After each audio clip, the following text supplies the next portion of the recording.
ቴዲዬ ማለት ሀሪፍ ጥያቄ ነው የምትጠይቀኝ በጣም ሀሪፍ ነው አግባብ ያለው ነው ያው ጥያቄ ያው የሚያነሳውም ሰው ያው አሉባልታ እንደሆነ ያውቃል አሸናፊ ምንም ለብቻው የሚያደርገው ነገር የለም ቦርድ አለ ደብዳቤው ቢመጣ ተሰብስበን የምንወስነው ስለዚህ ባልሌለ ነገር ባልቀረበ ነገር ዝም ብሎ ያው የሰውን ስም ማንሳት ተገቢ አይደለም ማለት አሸናፊ እያንዳንዱ አጋጣሚ በቃ ወረፋ ነው ስምን ቪዲዮ አናሊስት ፈለገ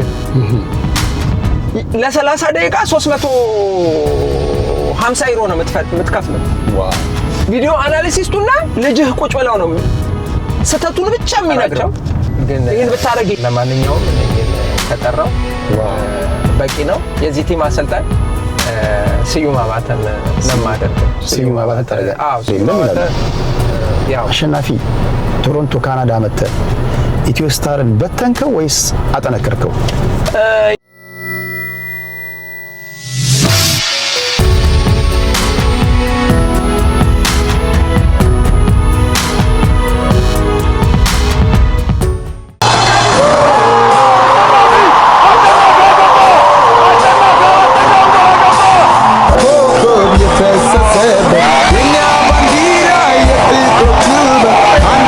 አሸናፊ ግርማ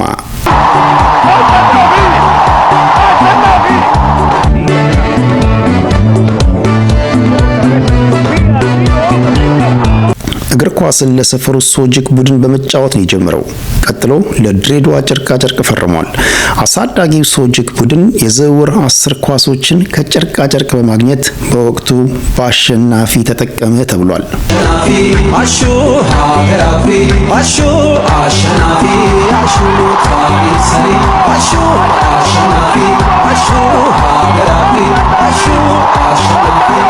ይሄን ሁላ ነገር ሳሳካ አልጋ ባልጋ አይደለም ሁሉ ነገር ውጣ ውረዶች አሉ 1990 ዓመተ ምህረት የኢትዮጵያ ፕሪሚየር ሊግ የተጀመረበት ወቅት ነበር። ስዩም አባተ የሚያሰለጥነው ኢትዮጵያ ቡና በወቅቱ ከድሬዳዋ ጨርቃ ጨርቅ ጋር ሊጫወት ወደ ድሬዳዋ አቅንቶ ነበር። በቃ እኔም ቲሙ ላይ በጣም ጥሩ ሆንኩኝ። ስለዚህ አሸናፊ ኮከብ ሆኖ በዋለበት በዚያ ጨዋታ ሁለቱ ክለቦች 1-1 ቢለያዩም ስዩም በወቅቱ ከአሸናፊ ሌላ ለድሬዳዋ ያቻነት ጎልን ያስቆጠረውን ወጣቱን ዮርዳኖስ አባይን በአንክሮ ሲከታተል ቆይቶ ነበር። ቆይቶም አልቀረም አሸናፊን በቀጥታ ለብሔራዊ ቡድን ጥሪ ያቀረበለት። የጎርጊስ ደጋፊዎች ያው ስድብ ጀመሩ። ግን ያው እኔ ያው የቡና ልጅ ስለሆንኩ ያው የቡና ደጋፊ ስለሆነ አብዛኛው ከልቡ የሚወደኝ ለብሔራዊ ቡድናችን ጥሪ የቀረበለት ደቃቃው አሸናፊ ግርማ በወቅቱ ብሔራዊ ቡድናችን ከኤርትራ ጋር በመደልደሉ በፎርፌ ጨዋታው ሳይካሄድ ቢቀርም በወዳጅነት ጨዋታ ግን አሸናፊ ተቀይሮ ገብቶ ለመጀመሪያ ጊዜ የብሔራዊ ቡድናችንን መለያ አጥልቋል። ሰዓት ቅድም እንዳልከው በቀለ ልዋል ዘውዱ በቀለ ለፍቃዱ በላይ ዮርዳኖስ ከፋያለው ዲላ ደያስ አዱኛ ነፍሱን ይማረው ሳዳት አዳሙ ኑመሮ በቃ በጣም ብዙ ዮናስ ገብረ ሚካኤል እንዳልኩ የሚገርም ዲፌንስ ነበር በዛን ሰዓት እና በቃ ከስዩም አባተ ጋርም ወዳጅነታቸው ጠበቀ። አሸናፊ ይህንን አሰልጣኝ አሁን ድረስ በክብር አስቀምጦታል። ይህ ድንቅ ተጫዋች ለመጀመሪያ ጊዜ ደሞዝተኛ ሲሆን በወር የተከፈለው 150 ብር ነበር። በእግር ኳስ ከፍተኛ ያገኘው ገንዘብ 130 ሺህ ብር ሲሆን ያኔው አሸናፊ ግርማ አሁን ላይ ባለው የሀገራችን የተጫዋቾች ዝውውር ዋጋ ስንት እንደሚያወጣም ጠይቄዋለሁ። አሁን የተጫዋቾች የፊርማ ገንዘብ ሰማይ ነክቷል። አሸናፊ በእግር ኳስ ታሪኩ ያገኘው ትልቁ ገንዘብ 150 ሺህ ብር ነው። ሜታቦ ቢራ ስትፈርም ከዛ በፊት ለቲም ለአሳዳጊ ቲም 10 ኳሶች እየሰጠው የፈረምክ ልጅ ነው። አሁን በሚሊዮን ነው ጨዋታው። አሁን ባለው የኢትዮጵያ እግር ኳስ የዝውውር ገበያ አሸናፊ ግርማ 95 ላይ የነበረውን ብቃቱን እናስብና አሁን ላይ ያ አሸናፊ ግርማ ቢኖር ስንት ያወጣል? ይህን ብቻም አይደለም። ከድሬዳዋ ሸዋ ሜዳ እስከ ነገሰባት አዲስ አበባ፣ ከአርጀንቲና እስከ ካናዳ ቶሮንቶ ብዙ ጉዳዮችን አውርተናል፣ ብዙ ጉዳዮችን ተጫውተናል። መልካም ቆይታ። አሹ ሀገራፊ አሹ አሸናፊ አሹ ታሪክ ሰሪ አሹ አሸናፊ አሹ ሀገራፊ አሹ አሸናፊ። ክብራትና ክብራን እንዴት ናችሁ? ሁሉ ሰላም ነው ወይ? አስቀድሜ እንደነገርኳችሁ ከምንወደውና ከምናከብረው ኢትዮጵያ ካፈራቻቸው ምርጥ እግር ኳስ ተጫዋቾች አንዱ አሸናፊ ግርማን አግኝቼዋለሁ። ትላንት ነግሬያችሁ ነበር። አሸናፊ ግርማ ካናዳ ውስጥ ከ150 በላይ ህጻናት ልጆች እንዳሉት ነግሬያችሁ ነበር። አንዳንዶቻችሁ እንዴት ሆኖ ምናምን ብላችኋል። ከብዙ ሴቶች የወለደው ነው ምናምን ያላችሁ አላችሁ። እስኪ አብረን የምናየው ይሆናል። ካናዳ ውስጥ ታምር እየሰራ ያለ ልጅ ነው። በጣም ወዳጄ፣ በጣም የማከብረው አሹን እያየን ያደግን ልጆች ነን። ዛሬ እኔ እንግዲህ አሽዬን ኢንተርቪው ለማድረግ እዚህ ጋር ተገኝተናል። ጓደኛዬ ነው። ከሚዲያው ባሻገር ደግሞ በጣም የልብ ወዳጄ ነው። የተደዋወለን የምንጠያየቅ ነን። አሽዬ ስላገኘሁ በጣም ደስ ብሎኛል። ዳኒም በጣም ደስ ብሎኛል። የፕሮግራም እንግዳ ስላረከኝ በጣም ደስ ብሎኛል። ያው እንዳልከው ከሚዲያው በስተጀርባ ያው ቴዲን ለማታውቁት ጎበዝ ዲፌንስ ነው። ኳስም ሲጫወት አብረን እዚህ ቶሮንቶ ላይ እንጫወት ነበረ።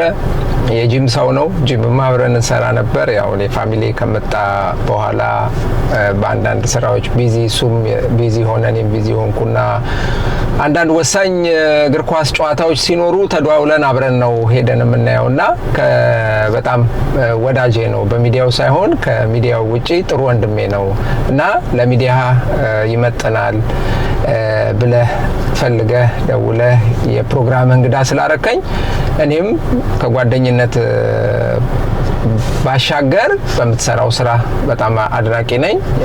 አመሰግናለሁ እንግዳ ስላረከኝ። እሺ እንዳደመጣችሁት ነው።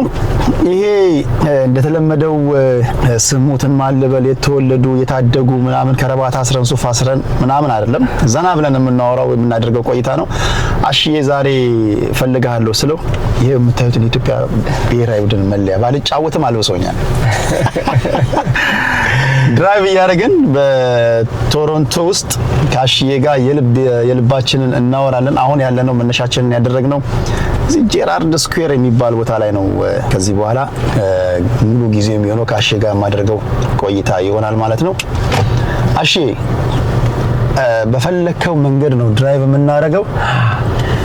ከጄራርድ ስኩዌር ወጥተን ወደ ቀኝ እንታጠፍ ወይስ ወደ ግራ? ቤት በኩል አንተ ተመራለህ። ወደ ቀኝ ብንታጠፍ ይሻላል። ለምን ወደዚህ እንድንመለስ ወደ ዌስት ብንሄድ አሪፍ ነው። ወደ ዌስት እንሄዳለን። በነገራችን ላይ ያው ይሄንን ማሊያ ያው የተጫዋቾች ቢለብሱትም እንግዲህ ኢትዮጵያዊነት የሁላችንም ነው እና ሁሉም ሰው በየደረጃው የኢትዮጵያን ጀርሲ ቢያደርግ ጥሩ ነው። ለምን ያው ኢትዮጵያዊነት ነው አንድ የሚያደርገንና ይሄንን ጀርሲ ያው ዋናው ስፖርት ነው። ብራንድ አምባሳደር ነኝ። ዋናው ስፖርት አምባሳደር ናቸው እነሱ የሰሩት ነው እና ይሄንን ጀርሲ ለኢንተርቪው ስትለኝ አዲስ የታሸገ ነበረ። ለወንድሜ ቴዲማ አብረን በኢትዮጵያዊነት ነው ይሄው የታሸገ ነው በኢትዮጵያዊነት ነው የምሰጠው ብዬ ያው ቴዲም በአንዳንድ ስራዎች ብዙ ስለሆነ መጽሐፌን ሳስመርቅ ጠርቼው ነበረ። ከሸዋ ሜዳ እስከ አርጀንቲና የሚለው መጽሐፍ ወደ እንግሊዘኛ ተተርጉሞ ጁን ላይ ተመርቋል።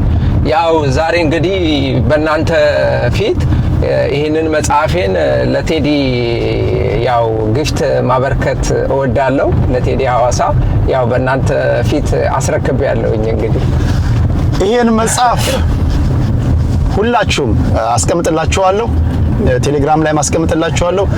በመግዛት ያሽዬን ታሪክ ማንበብ አለባችሁ። በዛው ማበረታታት ነው። አሽዬ መጽሐፍ ስለጻፍ ከልብ አመሰግናለሁ። እኔም በአድማጮቼ ፊት ምንም መሸንገል ምናምን አያስፈልገውም። መጽሐፉ ምረቃ ላይ ከእናንተ ጋር ፖለቲካዊ ውይይት ውስጥ ነበርኩኝና እንደ አጋጣሚ ላይቭ ላይ በነበርኩበት ሰዓት የነበር ፕሮግራሙና ኢንተርቪው ማድረጋቸው ሰዎች ስለነበሩ አልተገኘውም ነበር። ለዛ ይቅርታ ጠይቃለሁ። አሽዬን ከልብ ይቅርታ ጠይቃለሁ። ይሄው መጽሐፉ ደርሶኛል። አሼ ሁላችሁም ገዝታችሁ ልታነቡት የሚገባ መጽሐፍ ነው። አሁን እየነዳን ያለነው ከጄራርድ ስኩዌር ወጣንና ቶሮንቶ ለማታውቁ ሰዎች እኛ አካባቢን የምንከፋፍለው እንደ ጂኦግራፊ ነው። ምስራቅ፣ ምዕራብ፣ ሰሜን እና ማዕከላዊ እያለን ነው። ከምስራቅ ወይም ደግሞ ከኢስት ወደ ዌስት ነው እየነዳን ያለነው። አንዳንድ ጥያቄዎችን ላሼ አነሳለታለሁ። ዘና ፈታ እያለን የምናደርገው ቆይታ ነው። ሰብስክራይብ ማድረግን እንዳትረሱ፣ ላይክ ማድረግን እንዳትረሱ። በማስቀመጥላችሁ ፔይፓል አድራሻ ደግሞ ቴዲ ሐዋሳ ሚዲያን ሰፖርት ማድረግ አለባችሁ። አንዳንዶቻችሁ ቴዲ ምንድነው በቃ በሳተላይት ና እያላችሁኝ ስለሆነ ወደዛ ለምናደርገው ጉዞ እናንተ እገዛ በእጅጉ ያስፈልገናል። ወደ ጨዋታችን እንሂዳር እንሂድ ችግር የለም። አሽዬ ሜዳ ላይ አሸናፊ ቁጡ ነው ይለዋል። ከዛ ልጀምር። አሸናፊ ሜዳ ላይ ቁጡ ነህ ወይስ አይደለም? ሜዳ ላይ መሸነፍ አልወድም።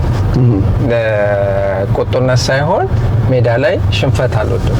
ስጫወትና አልሸነፍ ባይነት አለ ውስጤ። ያ አልሸነፍ ባይነት ነው እንደ ሜዳ ላይ ቁጡ የሚያስመስለኝ። ለምን ሁሉ ጊዜ ትሬኒንግ ላይ የሚሆን ጌም ላይ መሸነፍ አልወድም እና አልሸነፍ ባይነት ነው ያለኝ እንጂ ቁጡ አይደለም። ሌላኛው አሸናፊ በሰውነት ግዙፍ ተጫዋች አይደለም። ነገር ግን ኳስ ይነጥቃል፣ ኳስ ዲሊቨር ያደርጋል። ኢትዮጵያ ውስጥ ደግሞ የኢትዮጵያ የብዙዎቻችን አሰልጣኞች የብዙ አሰልጣኞች ሜንታሊቲ ሰውነታቸው ካልገዘፉ ወደ ክለብም ወደ ብሔራዊ ቡድንም የመጥራቱ ነገር በጣም አስቸጋሪ ነው። በነሽመልስ ማስታወሰው ነገር ነውና ለመጀመሪያ ጊዜ አንተን ለክለብ የመለመለ በአንተ ላይ እምነት የጣለበት አሰልጣኝ ማለት ነው? አዎ እንግዲህ እንዳልከው ነው። እግር ኳስ ጨዋታ እኛ ሀገር የተለመደው ያው በግዝፈት ነው። ቅጥነቴም ያው ድሬዳዋ ጨርቃ ጨርቅ ያው ለሙከራ ቢሄጄ አሰልጣኙ ዘበኙ ሳያዩን እንደ ገባኸው ብሎኝ የዛን ሰዓት 46 ኪሎ ነበርኩ። ሳያየኝ እንኳን ማለት ነው ትሬኒንግ ወደ ሜዳ እንኳን ሳያስገባኝ አባሩኛል ከግቢ ማለት ነውና በቅጥነቴ ብዙ ችግሮች አጋጥመውኛል። እግዚአብሔር ከኔ ጋር ስለነበር ነው አሁን ያለሁበት ደረጃ የደረስኩት። ሀገሬንም በዓለም መድረክ ባንዲራዋን ያውለበለብኩትና እንደኔ አይነት ከኔ በላይ ወይንም እንደኔ ችሎታ ያላቸው ተጫዋቾች በቅጥነታቸው ብቻ ሞራላቸው ተነክቶ የማይሆን ቦታ ላይ የወደቁ ቤት ይቁጠራቸው እንዳሉ ግን እግዚአብሔርን አመሰግነዋለሁ። እግዚአብሔር ከኔ እየቀደመ ነገሮችን ጥሩ አድርጎልኝ በእግር ኳስ የምፈልገው ደረጃ ደርሻለሁ። ለመጀመሪያ ጊዜ ያው በእግር ኳስ እድሉን የሰጠኝ ጥላውን መገኒቾ ይባላል ሲዳሞ። ከሱ በፊት ግርማዬ ነበረ። ሶጂክ የሰፈር ክለብ ጠራኝ። አማተር ክለብ ነው። እዛ ስጫወት የአጎራባቾች ውድድር ነበር ድሬዳዋ ላይ። እዛ ቡድን ላይ ዋንጫ በላን። የድሬዳዋ ጨርቃ ጨርቅ አሰልጣኝ በጊዜው ጥላውን መገኒቾ ሲዳሞ ይባላል። እሱ አየኝ። ከዛ ዘበኞች አያዩህም ተብዬ የተባረርኩበት ክለብ ግቢ ውስጥ 150 ብር እንከፍልሃለን በወር እና እኛ ጋር ኮተን ግባ ጨርቃ ጨርቅ አሉኝ። አይኔ ብሩ ሳይሆን ያው መጫወት ነው ኳስ መፈልገው አልኩ። ለአባቴ ሄደው ኮሚቴዎቹ ነገሩት። 150 ብር የሚያክል ነገር እየተከፈለ እንዴት ምናምን ሲለኝ አይ እኔ የመጫወት እድሉን ካገኘው ከዚህ በላይ መድረስ እችላለሁ አልኩት ለአባቴ። ከዛ ከሶጂክ ጋር ድርድር ጀመሩ። ሶጂክ አማተር ክለብ ስለሆነ ኳስ የለንም።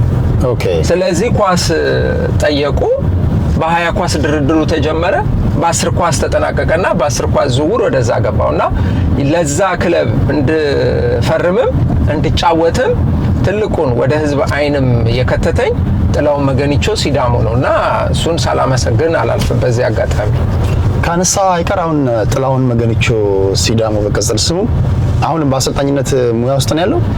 አሁን አይደለም ድሬ ጤና የሚባል የእግር ኳስ ቡድን አለ። እዛ በአባልነት ነው፣ እዛ ላይ ነው ያለው። አሁን ያው ድሬዳዋ እንደምታውቀው ነው። ድሬዳዋ ጨርቃ ጨርቅም ፈርሷል፣ ምድር ባቡርም ፈርሷል። አንድ ከነማ ነው ያለውና ብዙ ለባለሙያዎች ያው እድሉን የሚያገኙበት ምንም አጋጣሚ የለም። ድሬዳዋ በብዙ ነገር ነው ስሟ የሚነሳው። ህዝቡ በጣም ፍቅር ነው። በተለይም ደግሞ ከጅቡቲ የሚመጣው ምድር ባቡር በነበረበት ጊዜ በጣም የሞቀ ከተማ እንደነበረ ብዙዎቻችን የምናውቀው ነው። ብዙ ተጫዋቾችን ያፈራች፣ ብዙ ስመጥር ጋዜጠኞችን፣ ብዙ ስመጥር አርቲስቶችን ያፈራች ከተማ ናት ድሬ። በነገራችን ላይ በዚህ አጋጣሚ የድሬ ልጆች በጣም ነው መወዳችሁ ማከብራችሁ። እግር ኳሱ ትላንት እንደነበረው ያልሆነበት ምክንያት ምንድነው? በጣም ተዳከመ። የሆነ ጊዜ ላይ ፕሪሚየር ሊግ ላይ ተሳታፊ እስከ ማጣት ደረሱ። እንደ ድሮ ብቁ የሚባሉ ተጫዋቾችን ማፍራት የማይችሉበት ደረጃ ላይ ደረሱና በአንድ ጊዜ ድሬዳዋ እግር ኳስ እንደዚህ የተዳከመበት ምክንያት ምንድነው? ቀደም እንዳልኩ ነው የድሬዳዋ እግር ኳስ በፊት ብዙ ድርጅቶች ነበሩ፣ የመንግስት ድርጅቶች። እነኛ ድርጅቶች ክለቦች ነበሯቸው። ስለዚህ ወጣቱ ተጫዋች ክለብ የማግኘት እድሉ የጠበበ አይደለም፣ ሰፊ ነበረ። ማለት ድሬዳዋ ሲሚንት ነበረ፣ ህንፃ ነበረ፣ ህንፃ ኮንስትራክሽን፣ ምድር ባቡር ነበረ፣ ድሬዳዋ ጨርቃ ጨርቅ ነበረ። ኢቭን በእኛ ሰዓት ድሬዳዋ ጨርቃ ጨርቅና ምድር ባቡር ነበረ በፕሪሚየር ሊግ የሚወዳደር ክለብ። እነኛ ክለቦች በነበሩ ሰዓት ወጣቱ የመጫወት እድል ያገኘ ነበረ። እነኛ ድርጅቶች ከተዘጉ በኋላ ያለው ክለብ አንድ ሆነ፣ ከነማ ብቻ ሆነ። ከነማ ደግሞ መያዝ የሚችለው 25 ተጫዋች ነው። በቢጫ ቲሴራ 5 ቢጨምር 30 ነው። የድሬዳዋ ወጣት በትክክለኛው እድሜ ኳስ የሚችለው ተጫዋች መጫወቻ እድሜው ላይ የክለብ እድል ስለማያገኝ ብዙ ክለቦች ስለሌሉ ተስፋ ይቆርጥና ወደ ባጃጅ ሹፌር፣ ወደ ፎርስ ሹፌር ይገባል። ስለዚህ እነኚህ የክለብ ማነሶች ወጣቱን ቶሎ ተስፋ እንዲቆርጥ ያደርጉታልና የክለብ ማነስ ይመስለኛል የድሬዳዋን ተጫዋች መውጣት የቀነሰው። ከድሬዳዋ ወጥተህ አዲስ አበባ ነው ለመጀመሪያ ጊዜ ገባው? እኔ ሌላ ቦታ ሄዳል? አዲስ አበባ። እኔ ድሬዳዋ እንዳልኩ ከሶጅ ገባው። ድሬዳዋ ጨርቃ ጨርቅ 1 አመት ተጫወትኩ። ከዛ አዲስ አበባ ገባ። ስዩም አባተ አየኝ። ስዩም አባተ ብሔራዊ ቡድን መረጠኝ። በዛው መድን ገባው። ያው ረጅሙን አመት የተጫወትኩትኝ ያው አዲስ አበባ ነውና መድን ስገባ እንዳሁኑ የፊርማ ገንዘብ ክፍያ ነበረው ወይስ እንዲሁ ዝም ብለህ ነው መድን የገባው? መድን ስገባ ያው በጣም የሚገርም ነው። በቃ ማለት ስዩም አባተ ብሔራዊ ቡድን መረጠኝ። ብሔራዊ ቡድን ላይ በቃ ከዛ በፊት ወጣ ቡድን ተመርጬ ተቀንሼ ነበር። ስዩም አባተ የትምህርት ቤቶች ውድድር ላይ ነው ያየኝ። እከታተልሃለሁ በርታ ብሎኝ ድሬዳዋ ጨርቃ ጨርቅ ላይ ሲያየኝ ከቡና ስንጫወት ገረመው። ጠርቶ አናግሮኝ ያው ስዩም አባተንም እግዚአብሔር ነፍሱን በመንግስተ ሰማያት ያውርስልን፣ አሰግድ ተስፋዬንም እንደዛው ካሰግድ ጋር ተነጋገሩና በቃ የሚቀጥለው ብሔራዊ ቡድን ጠራሃለሁ፣ ቡና ትፈርማለህ አሉኝ። ኧረ ችግር የለውም በደስታ አልኩኝ። ብሔራዊ ቡድን ጠራኝ። ብሔራዊ ቡድን ስጠራ በቃ ያኔ 49 ኪሎ ነበርኩ። በጣም ቀጭን ነበርኩኝ። በቃ ስዩም አባተ መሀል ገብ ምናምን ሲያጫውተን እኔ ከተነካብኝ አታስገቡት ይላል። ተውት እሱ አይገባም ደክሞ እንዳትወድቅ። ከዛ እኔ 25 ውስጥ ተመረጥኩኝ። ከዛ ቡና እንድፈርም አናግሮ የነበረ ቡና ልፈርም ሲሄድ ያው የሱን ከቡና እንደሚወጣና የስንብት ሌተር እየተዘጋጀለት እንደሆነ ስሰማ ሳልፈርም ተመለስኩ። ነገርኩት። በቃ እኔ እነግርሃለሁ የምትፈርምበትን አለኝ። ከዛ መድን ብርሃኔ ገብረ እግዚአብሔር አዋራኝ። ያኔ ባንክ ወክማ ነበር የተቀመጡት። እኛም ብሔራዊ ቡድን ወክማ ነበረን። ከስሞን አባይ ጋር ተነጋገረና ስሞን አስጠራኝ፣ አወራን። ስሞን አባይ ማለት የዮርዳኖስ አባይ ታላቅ ወንድም ማለት ነው። ከዛ መድን ተቀጣጠርንና ጠዋት መድን ሄድን፣ ጽህፈት ቤት ማለት ነው። ሄድኩኝ እኔ በቱታ ነበርኩ በነጠላ ጫማ ምናምን። ከዛ ስራ አስኪያጁ አቶ ዲባባ ይባላሉ የዛን ሰዓት የመድን ቢሮ ገባው። ከብርሃኔ ጋር ቁጭ ብለን እያወራን በቃ አሸናፊ ግርማ ይባላል የድሬዳዋ ጨርቃጭ ተጫዋች ነው፣ ብሔራዊ ቡድን አሁን ተመርጦ በጣም ጎበዝ ተጫዋች ነው፣ እኛ ጋር እንዲፈርም ፈልጋለሁ ብሎ ስራ አስኪያጁን አውርቶ ከዛ በኋላ የእውነት ኳስ ተጫዋች ነው ወይስ ትጥቂያጅ ነው ይለዋል። እዛው ጋር እኔ ቁጭ ብዬ ማለት ነው ኧረ ኳስ ተጫዋች ነው ብሔራዊ ቡድን ተመርጧል እያልኩ ምናምን ሲለው ኦኬ እሱን የምናየው ይሆናል አለና ተነጋገርን። ያኔ የ3 ወር ደሞዝ ይሰጥ ነበር። የሰኔ የሐምሌ የነሐሴ ማለት ነው። የዝግጅቱ ወቅቶች ስለሆኑ የ3 ወር ደሞዝ ቅድሚያ ይሰጥ ነበር። እኔ እንዳልኩ እንግዲህ 150 ብር ነው ደሞዜ ድሬዳዋ ጨርቃጨርቅ በወር ማለት ነው። ከዛዛ እያወራን 1150 ብር እንከፍልሃለን። ከ150 ብር ወደ 1150 ብር ተጨመረልን። 1000 ብር ማለት ነው። ዋው! ዓመተ ምህረቱ መቼ ነው? 1990 ክረምት ላይ ማለት ነው። እኔ ለ91 ነው 91 ነው መድን የተጫወትኩት 1990 ክረምት ላይ ማለት ነው። ከዛ ኦኬ አልኩኝ፣ ፈረምኩኝ። የ3 ወር ተሰጠኝ 3450 ብር 3450 ብር ሲሰጠኝ ብሩን ኪሴ አድርጌ ቱታዬ ውስጥ በቃ እንዴት ልተኛ እንዴት እንትን ልበል። ከዛ በኋላ ስዩም አባተን ሄድኩና በቃ ድሬዳዋ መሄድ ፈልጋለሁ። እንዲህ በካሽ ነው የሰጠው? ካሽ ፈረምኩኝ፣ ካሽ ወሰድኩኝ። ድሬዳዋ መሄድ ፈልጋለሁ ቤተሰብ ጋር አልኩትኝ ስዩም አባተን ስለው አይ በቃ እንቅልፍ አልወስዳለህ። ደንግጠህ ነው ወይስ ለቤተሰብ? በቃ እኔ ሄጄ ለእናቴ በቃ እንዲህ አይነት ብር በህይወት አይቻላቀም። በቃ ሄጄ ለእናቴ ያለውን ነገር ሁሉ ነግሬ ብሩን ለመስጠት ማለት ነው። በጣም በቃ ከመደሰት የተነሳ ማለት ነው። ከዛ ኦኬ እሺ በቃ 5 ቀን ፈቅጄልሃለሁ ሲለኝ አንደኛ ማዕረግ ባቡር በቃ ተኝተህ ነው የምትሄደው። አንደኛ ማዕረግ ለብቻ አንድ ወንበር ነው፣ ማንም የሚረብሽ የለም። 75 ብር ቆረጥኩኝ አንደኛ ማዕረግ። በቃ ዘና ብዬ ሄድኩ ዘና ብዬ እና መድን በዚህ አጋጣሚ ፈረምኩ። የመጀመሪያ ክለቤ መድን ነው ብለሃለሁ። አዲስ አበባ ነው የመጀመሪያ የመጣሁት ከድሬዳዋ ስወጣ። ዘንድ ገንዘቡን በሙሉ ለእናቴ ሰጠ? ለእናቴ ሰጠኋት። ዋው! ለእናቴ ሰጠኋት። ከየት አመጣለችኝ? እንዴ አዲስ አበባ ክለብ ፈረምኩ፣ መድን የሚባል ክለብ አልኳትኝ። እግር ኳስ ጨዋታ እንደዚህ ያስገኛል አለች። ገንዘብ ያስገኛል? አዎ አልኳት። አባቴ ሲመጣ ለአባቴ ነገረችው። እግር ኳስ ጨዋታ እንዲህ ያስገኛል? እስከዛሬ ዝም ብዬ ነበር። እርግጠኛ ነህ በኳስ ያገኘው? ከሰው ወስደህ ምናምን? እርግጠኛ እንዲህ ያስገኛል? አዎ እኔ ሁላ አመት ለፍቼ በወር ይሄን አላገኘም። ጎበዝ በርታ አለኝ ፋዘር። በቃ የመጀመሪያ የአዲስ አበባ ክለቤ ኢትዮጵያ መድን ነው። በእግር ኳስ ያገኘው ትልቁ ገንዘብ ከዛ በኋላ ስንት ነው? በእግር ኳስ ጨዋታ ከዛ በኋላ ያገኘሁት ትልቁ ገንዘብ ያው 130,000 ብር ነው። 130,000 ሜታ አቦ ስፈር። ሜታ አቦ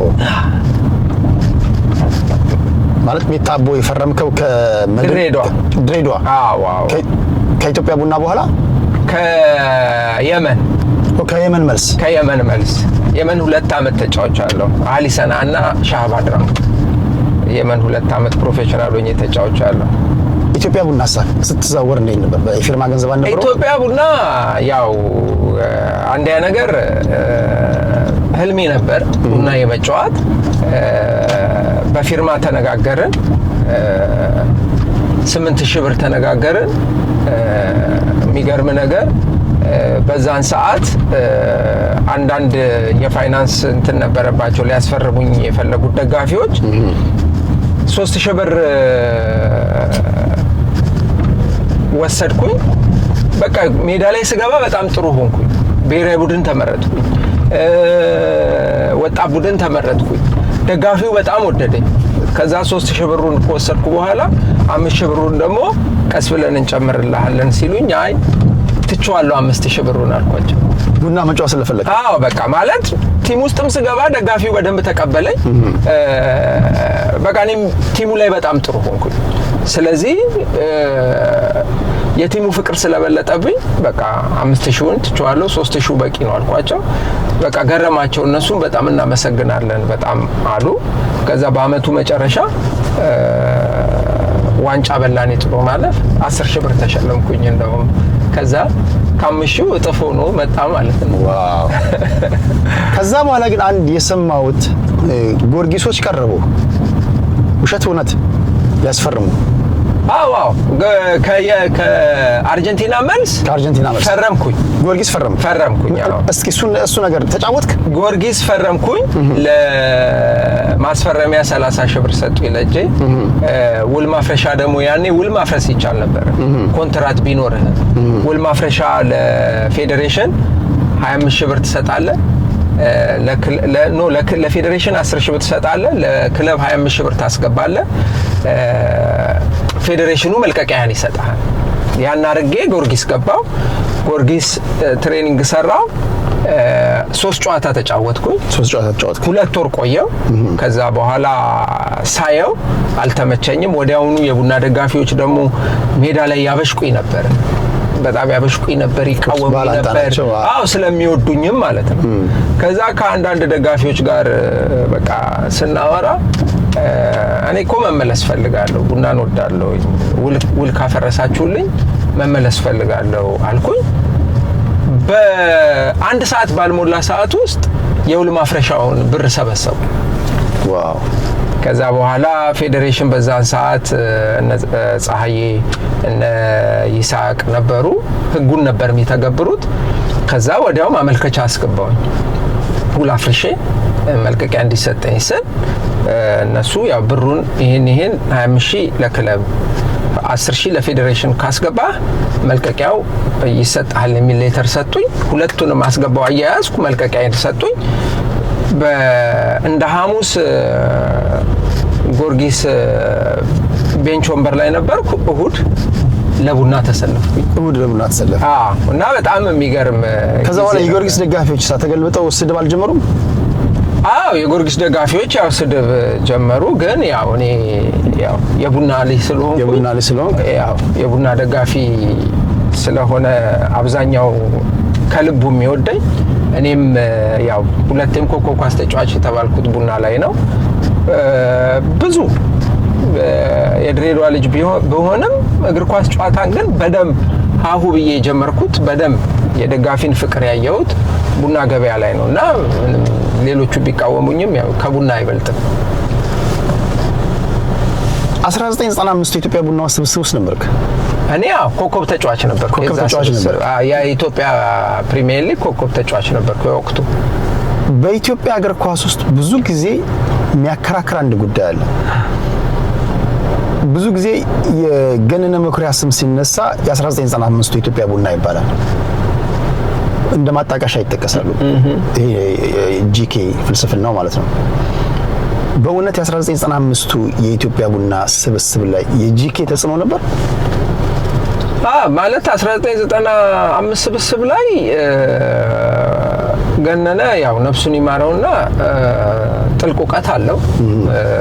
ምንም በብዙ ነገር የእውቀት ባለቤት ነው እና የሱ እጅ ማለት አብረው ነበረ ከካሳይ ጋር የሚመካከሩት። ገነነ ብዙ ጊዜ ከኔ ጋርም እናወራ ነበረ እና ሀሪፍ ቲም ነበረ፣ ሀሪፍ ስብስብም ነበር። በዛ ስብስብ ውስጥም የኔ ታለንት የበለጠ ወጥቶ የክለቡ ኮከብ ኳስ ተጫዋች ለመባል በቅቻለሁ። ኮከብ ግባግቢዎቹም የዛን ሰዓት አህመድ ጁንዲና ዮርዳኖስ አባይ ነበሩ። ምድር ባቡር ዮርዳኖስ ደግሞ ቡና ነበር 95 በሁለት ጎል ነው የበለጡኝ የዛን ሰዓት እና ብዙ ጎልም ከክለባችን ከዮርዳኖስ ቀጥሎ ብዙ ጎል በማግባትም አሲስት በማድረግም እኔ ነበርኩኝና የአመቱ ምርጥ ኮከብ ኳስ ተጫዋች ተብያለሁና ሀሪፍ ቲም ነበረን። ሀሪፍም ወቅት ነበረ። በጣም ጥሩ ጊዜ ነበረን እና ያው ሀሳብ አይጠላም። ጥሩ ሀሳብ አላቸው ለእግር ኳሱ ነበራቸው። ስለዚህ እኔ የዛን ሰዓት ተጫዋች ነኝ። አሰልጣኝ የሚሰጥህን ነገር የሚያዝህን ነገር ነው የምታደርገው እንደ ስፖርት ማለት ነውና ሀሳብ ይደገፋል። ትልቅ ጠቃሚና ጥሩ ሀሳብ ነበረ። ያው ጥሩ ጊዜ ነበረን። በጣም ጥሩ ጊዜ ነበረን እና ሀሳባቸውን በጣም ነው የማደንቀው፣ በጣም ነው የማከብረው። በጣም በዚህ ወደ ኢትዮጵያ እግር ኳስ እንምጣ። አንዳንድ ሰዎች የኢትዮጵያ እግር ኳስ ባለን ነገር ስለማንሰራ ነው ውጤታማ ማን ሆኖ ይላሉ። አንዳንዶች ደግሞ የለም ፊዚካል ላይ መስራት አለብን ይላሉ። እንግዲህ እኛ እንደምንታዘበው አሸናፊም ግዙፍ ተጫዋች አይደለም። አብዛኞቹ ኢትዮጵያ ውስጥ አሁን ብታያቸው ተጫዋቾች እነ ሽመልስ በቀለን ብናያቸው ግዙፎች አይደሉም። ብዙዎቹ መጥቀስ ይቻላል። እነ ባይሉ አሰፋቱ ሳን መጥቀስ ይቻላል። ተከላካዮችን እነ ግርማ በቀለን መጥቀስ ይቻላል። ብዙዎቹ በጣም ጎበዝ ተጫዋቾች ናቸው፣ ስኬታማም ናቸው። ባለን ነገር ላይ ስለማንጫወት ነው፣ ባለን ነገር ላይ ስለማንሰራ ነው ውጤታማ ያልሆን ነው። እኛ ፎከስ ስናደርግ የኖር ነው በሌለን ነገር ላይ ነው። ለምሳሌ ከናይጄሪያ ጋር ስንጫወት ኳሱን በአየር ላይ ካነሳ ለሽመልስና ለጆኖቢ ሚኬል ኦብቪየስሊ ጆኖቢ ሚኬል ይቀበሏል ገፍቶ። ኳሱን ግን በመሬት ካደረግን ባለን በቴክኒክ ላይ ኢንቨስት ካደረግን ውጤታማ መሆን እንችላለን። እንዳለመታደሉ ነው አሰልጣኞቻችን የውጭ ሀገር ስልጠና ለውጭ የተቀረጸ የእግር ኳስ ስልጠና ወስደው ነው ኢትዮጵያ ላይ ተግባራዊ ለማድረግ የሚመጡትና ስኬታማ የማይሆኑትም ለዛ ነው ይባላልና ይሄ ትክክለኛ አስተያየት ነው ብለህ ታስባለህ? አዎ ያው ሁሉም የራሱን ሀሳብ ነው የሚሰጠው። እንግዲህ እኔ አሁን አሰልጣኝነቱ ላይ ገብቻለሁ። የካፍ ሲና ቢ ላይሰንስ አለኝ። የዚህ የካናዳ ደግሞ ቢ ዲፕሎማ ቢ ላይሰንስ አለኝ። አሁን በቅርቡ ደግሞ ስፔን 20 ተጫዋቾችን ይዤ ሄጄ እዛ ለ21 ቀን ቆይቻለሁ። ባርሴሎና ስፔን ማለት ነው። እና ምንድነው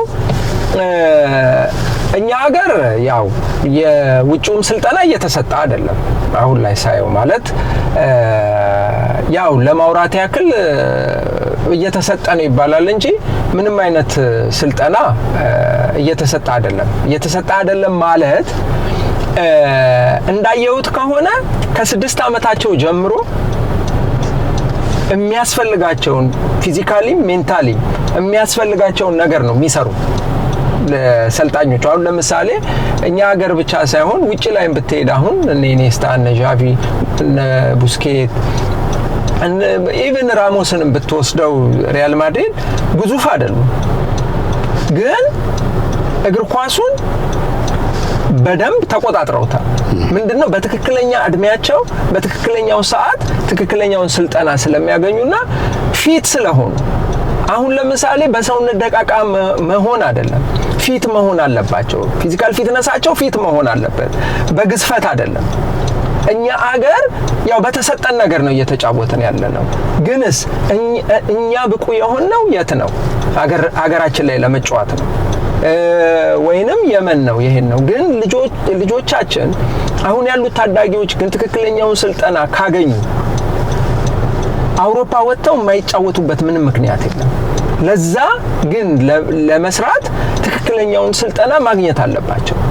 አሁን ምንድነው ለኢትዮጵያ ብቻ ነው የሚጫወቱት ወይንስ አውሮፓ ወጥተው ነው ኮምፒት የሚያደርጉት? ልጆቻችን አውሮፓ ወጥተው ኮምፒት ነው የሚያደርጉት አይደል? ዓለም ላይ ካሉት ጋር ነው የሚፎካከሩት። እዛ ለመፎካከር ደግሞ ዓለም የደረሰበት መድረስ አለባቸው፣ ፊት መሆን አለባቸው። እኔ አሁን የኔ ሐሳብ የግሌ ሐሳብ ማለት ነው መስራት አለብን። በቃ ዓለም የደረሰበት ለመድረስ ወይንም ልጆቻችን ወጥተው ዓለም ላይ ካሉት ልጆች ጋር ለመፎካከር በትክክለኛ እድሜያቸው ትክክለኛ ትሬኒንግ ሰርተው ፊት መሆን አለባቸው። ኢትዮጵያ ውስጥ ብቻ ለመጫወት ከሆነ ምንም ችግር እንደኛ ተጫውተው እዛው ባለው ነገር ረክተው ሊቆሙ ይችላሉ።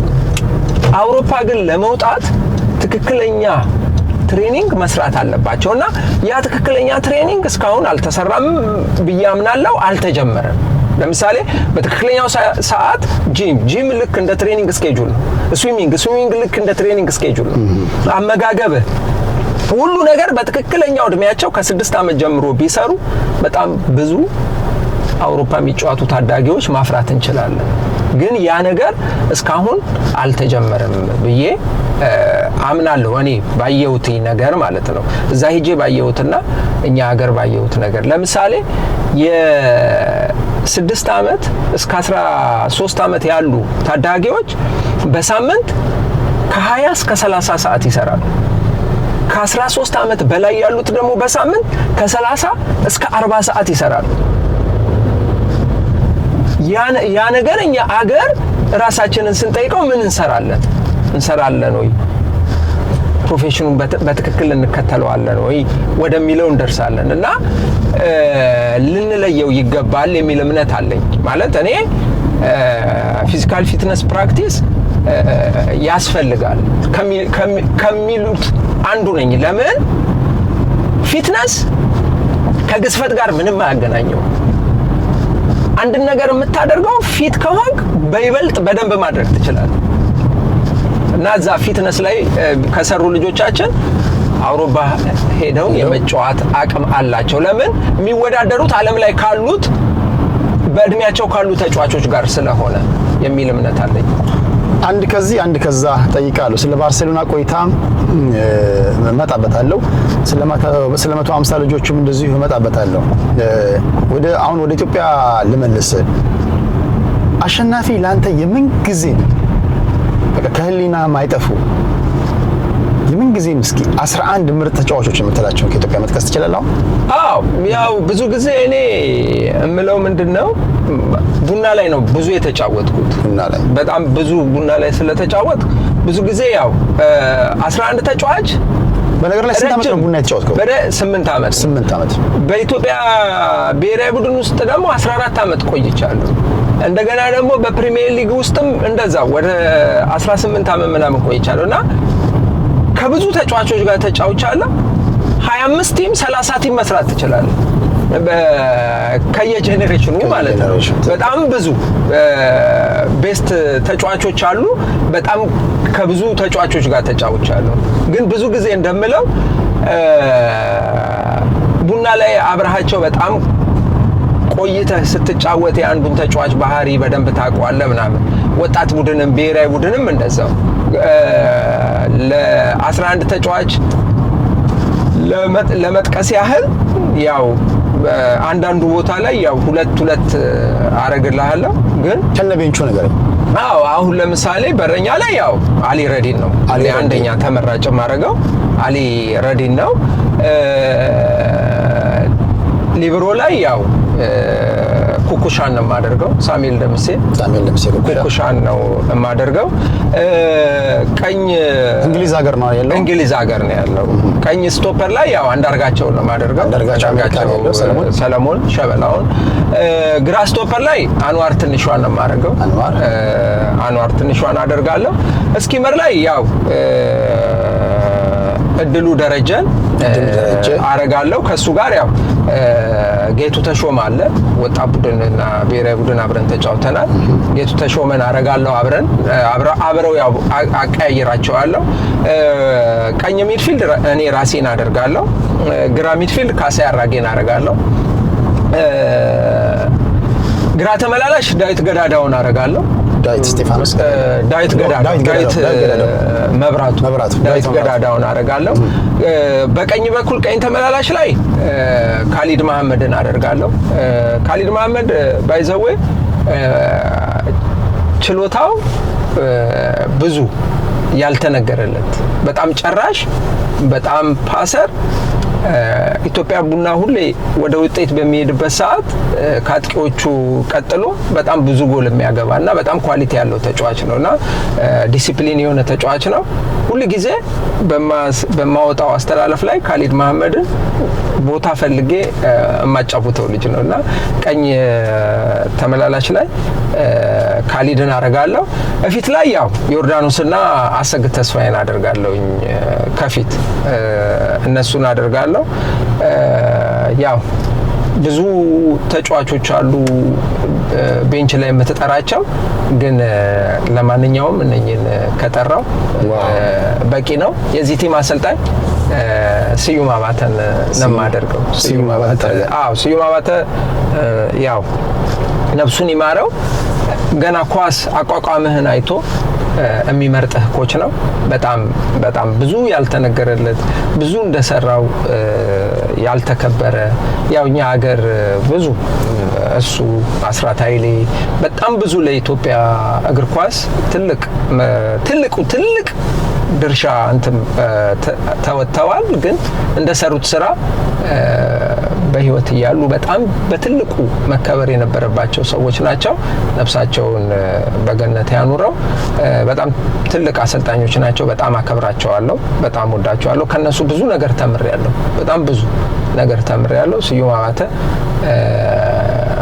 የምን ጊዜ ምርጫዬ ነው። የዚህ ቡድን አሰልጣኝ ስዩም አባተን ነው የማደርገው። ከሀገር ውስጥ አንድ ሁለት ላንሳለህና ወደ ካናዳ እንመለሳለን። አሁን የተጫዋቾች የፊርማ ገንዘብ ሰማይ ነክቷል። አሸናፊ በእግር ኳስ ታሪኩ ያገኘው ትልቁ ገንዘብ 150 ሺህ ብር ነው። ሜታቦ ቢራ ስትፈርም ከዛ በፊት ለቲምህ ለአሳዳጊ ቲምህ 10 ኳሶች እየሰጠው የፈረምክ ልጅ ነህ። አሁን በሚሊዮን ነው ጨዋታው።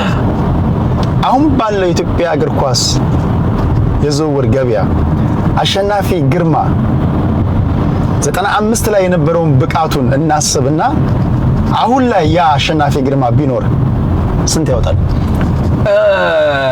ቴዲ በጣም ጥሩ ጥያቄ ነው። ነገሮች እኔ ሁሉ ጊዜ ምን አስባለሁ መሰለህ፣ አሁን ላይ አሸናፊ ግርማ ወጣቶች ላይ እየሰራ ነው። በነበረው ጊዜ ሁለቴ የኢትዮጵያ ፕሪሚየር ሊግ ኮከብ ኳስ ተጫዋች ሆኗል። በነበረው ጊዜ ጥሩ የሚባለውን ክፍያ አግኝቷል። አሁን ላይ ደግሞ ያሉት ልጆች መበርታት ነው ያለባቸው። የሚሰጣቸው ክፍያ ጊዜው የፈቀደውንና የሚመጥነውን እያገኙ ነው። አሁን ወደፊት እኔ በማሰለጠናቸው ልጆች ወይንም ልጆቼ የራሴ የወለድኳቸው ልጆች ጎበዝ ናቸው ኳስ፣ እነሱ ከዚህ የተሻለ ያገኛሉ ብዬ ነው ተስፋ ማደርገው የምሰራው እንጂ እኔ እግዚአብሔር በፈቀደውና በሰጠኝ ነገር አልፍ ያለው አሁን ላይ ብዬ የምመኘው ነገር የለም። አሁን ላይ ያው ሁሉም በሂደቱ የፈቀዱ አይደለም የሚሆነው። ስለዚህ እኔ እግዚአብሔር በሰጠኝ ባደረገልኝ ነገር ሁሉ አመሰግናለሁ። አሁን ላይ ያው ያሉት ተጫዋቾች የበለጠ አሁን በሚያገኙት ነገር እንዲቆሙ አልፈልግም። አሁን የሚያገኙት ነገር ለኢትዮጵያ ኦኬ ብቁ ነው። ለምድር አውሮፓ ወጥተው የማይጫወቱት አውሮፓ ወጥተው የመጫወት አቅም አላቸው። የኳስ አቅም ካላቸው ለምን የሚቀራቸውን አቅም የሚጎላቸውን ለምን አይጨምሩበትም? እና ለምን የተሻለ ቦታ መውጣት አይደርሱም? ከዚህ በላይ መሆን ይቻላል፣ መውጣት ይችላሉ። ከዛ ከወጡ ደግሞ ከራሳቸው አልፎ ሀገርም ይረዳሉ። ልክ አፍሪካ ተጫዋቾች እነ ማኔን ውሰድ፣ እነ ድሮግባን በሚያገኙት ነገር ሀገራቸው ላይ በጣም ብዙ ነገር ነው የሚያደርጉት እና ያንን ለማድረግ በይበልጥ መስራት አለባቸው እላለሁኝ። እና አሁን ላይ እኔ ያለኝ ነገርና ያለውበት ነገር ነው የሚገባኝ የሚል እምነት ነው ያለኝ። እኔ ልተመን አንተ መብት ነው። አድማጭ ተመልካቾች 1995 ላይ አሹን የምታውቁ በሙሉ በዝነ ልቦናችሁ ወደ ኋላ ተመለሱና ያሺን ብቃት አሁን ካለው ገበያ ጋር አነጻጽሩና ዋጋውን ኮሜንት ላይ አስቀምጡልኝ። እኔ ስተምን አሸናፊ ግርማ በትንሹ አሁን ባለው ገበያ የተጣራ 10 ሚሊዮን ብር ይፈርማል። መነሻው ነው። አሁን ምክንያቱም የምንሰማው አሁን 7 ሚሊዮን ነው 6 ሚሊዮን ነው በሚሊዮን ነው ከዛ በላይ ሊሆን ይችላል። እንደውም መሽቶ በነጋ ቁጥር የተጫዋቾች ዝውውር ሂሳብ እየጨመረ ነው። በተጫዋቾች ጉዳይ ላይ ያገኛችሁ ያላችሁት ገንዘብ በጣም ደስተኛ ነኝ። በርቱ፣ ጠንክሩ። የእናንተም ኮመንት ደግሞ አነባለሁ። አሸናፊ በአሁኑ ማርኬት ምን ያህል ያወጣል የሚለው ልክ እነ ሮናልዶ፣ ሉዊስ ናዛሪዮ ደ ሊማ አሁን ላይ ቢኖሩ ምን ያህል ያወጣሉ እየተባሉ ይጠይቃሉ አይደልና ልክ እንደዛ ኮመንት ላይ አስቀምጡ። ወደ ካናዳ ልመልሳ። እሺ ወደ ካናዳ የወጣው በምንድን ነው? በእግር ኳስ ስልጠና ነው የወጣው? በቤተሰብ ጉዳይ ነው? ኢትዮጵያ ያለቀ ካናዳ ነው እየኖርክ ያለውና ምንድን ነው ሀገርን ያስለቀቀ? ነው ወደዚህ ስመጣ ያው ለኮቺንግ ስልጠና ነው የመጣሁት። ግን ስመጣ ያው ቆየሁኝ እዚህ 1 ወር። ከዛ ለልጆች በጣም ጥሩ ሀገር ነው አሉኝ ጓደኞቼም ሲሉኝ፣ ሳየውም በጣም ጥሩ ሀገር ነው። በቃ ለልጆቼ የሆነ መስዋዕት መክፈል አለብኝ አልኩኝ። ያው እግዚአብሔር ይመስገን ያው ልጆቼም መጡ። ከሚባለው በላይ ጥሩ ሀገር ነው ካናዳ። እንግዲህ ለኔ ለልጆቼ ብቻ ሳይሆን ለኔም በጣም ጥሩ ሀገር ነው ካናዳ። በጣም ጥሩ ሀገር ነው። ሁሉ ጊዜ እንደምለው ከኢትዮጵያ ከማንነቴ ባላስበልጣትም ካናዳ ግን በጣም ጥሩ ሀገር ናት። በጣም ካናዳን ወዳታለሁ። በጣም ጥሩ ሀገር ነው በቃ እና ምን ብዬም እንደምገልጸው አላውቅም። ያው በጣም ጥሩ ሀገር ናት ካናዳና ተቀብለኛለች በደንብ። እዚህ አጋጣሚ የቶሮንቶ ነዋሪዎች ደግሞ እንዴት ትገልጻቸዋለህ? የቶሮንቶ ነዋሪዎች ያው ኢትዮጵያውያንም ኤርትራውያኖችም በጣም ላመሰግናቸው እወዳለሁ። ማለት የቶሮንቶ ነዋሪ በጣም ጥሩ ነው። ያው በተለይ ንግድ ቤቶች ሁሉም ሰዎች በምንፈልገው ነገር ሰፖርት ያደርጉኛል። በጣም ጥሩ ናቸው። የበለጠ ጥሩ ለመሆንና አንድ ለመሆን እግዚአብሔር ያግዘን ይርዳን ብለው በጣም ጥሩ ነው። እንግዲህ የቶሮንቶ ነዋሪ አሺ ከኢትዮጵያ እንደመጣ እዚህ የነበረ ኢትዮ ስታር የተባለ አንድ በኢትዮጵያውያን የተመሰረተ ቡድን ነበር። የዛ የቡድኑ ፕሬዝዳንት ሆንክ፣ ተመረጥክ፣ አሰልጣኝም ሆንክ። ከዛ በኋላ ኢትዮ ስታር በፈለከው መንገድ አልሄደም። ወደ ራሴ መንገድ ሄዳለሁ ብለህ የራስን መንገድ ቀጠልክ። የራስን መንገድ ሲባል ኢትዮ ስታርን ይዘህ ማለት ነው። ሌሎቹ ወጡ፣ አንተ ቀጠልክና የተለያዩ ሀሳቦች፣ አስተያየቶች ይሰጡ ነበረ።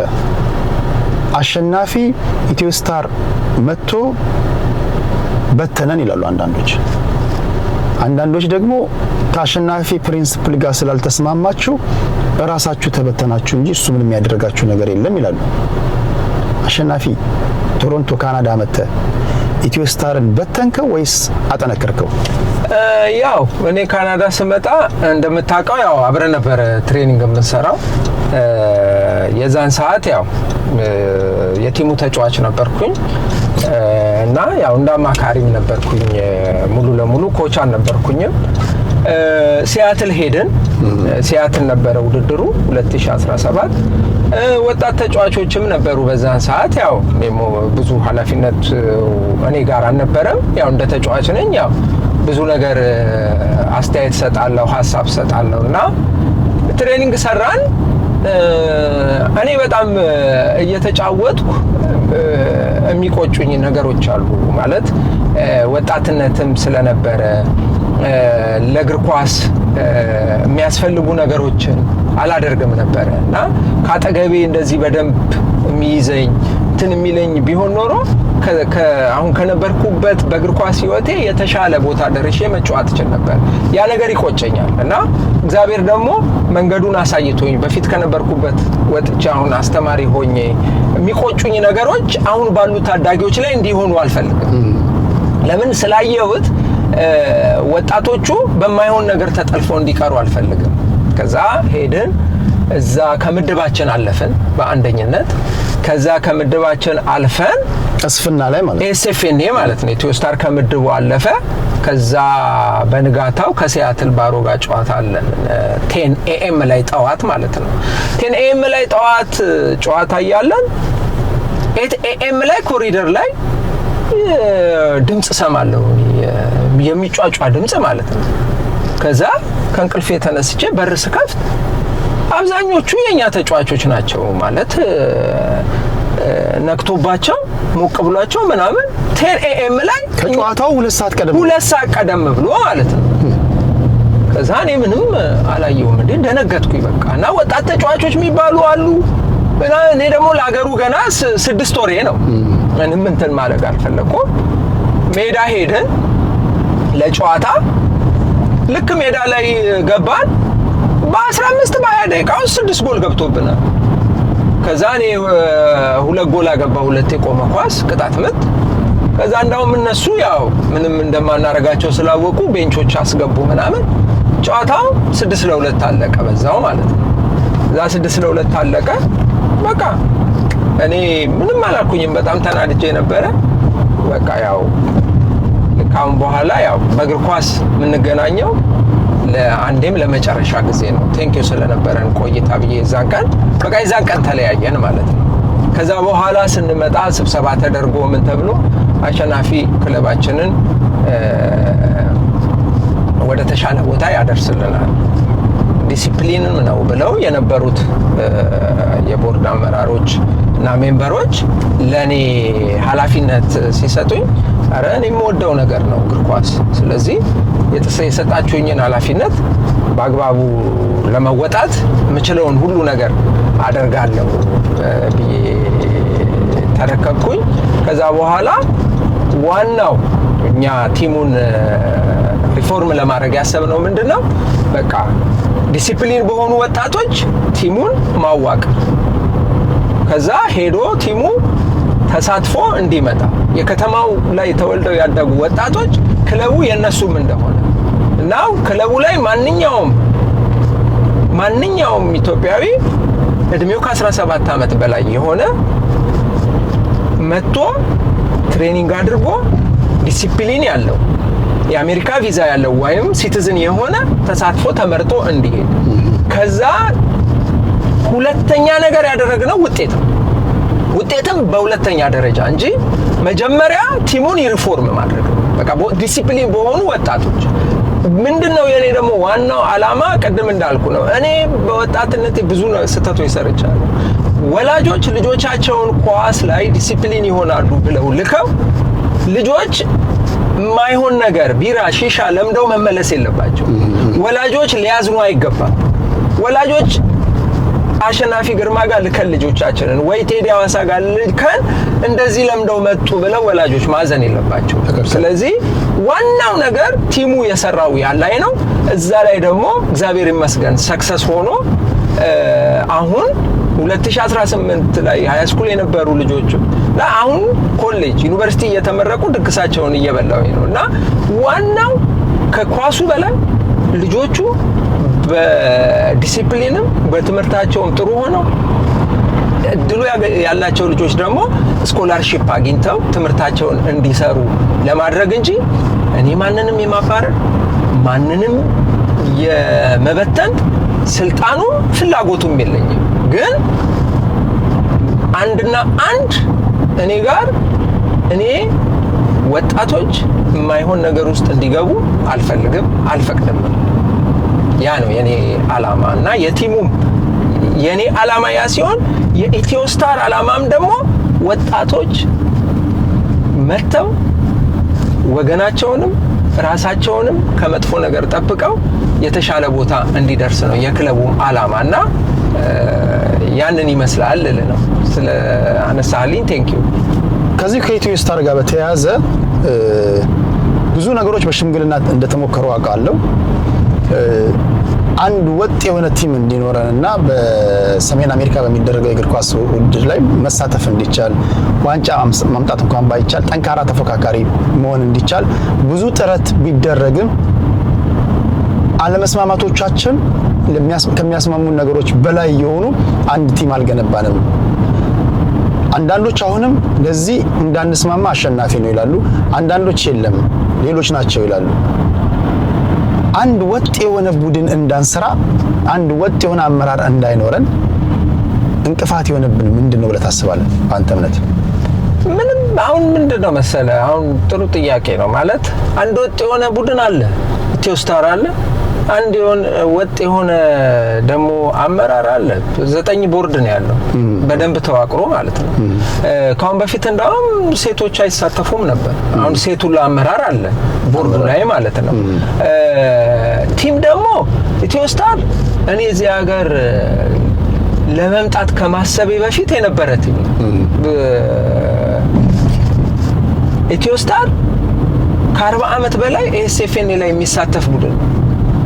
ኤስኤፍኤን ማለት ደግሞ ትልቅ ፌዴሬሽን ነው። እኛም በኢትዮጵያ ብሔራዊ ቡድን እየተጫወተን አሜሪካ ውድድር ላይ ተጋብዞ ለመምጣት ሁላችንም ጉጉት ነበር። አንተም ኢትዮጵያ ሆነ ታውቀዋለህ። በትልቅ ነበረ የኤስኤፍኤን የሚወራው በትልቅ አጀንዳ ነበር እና ኤስኤፍኤን በጣም ትልቅ የሆነ ተቋም ነው።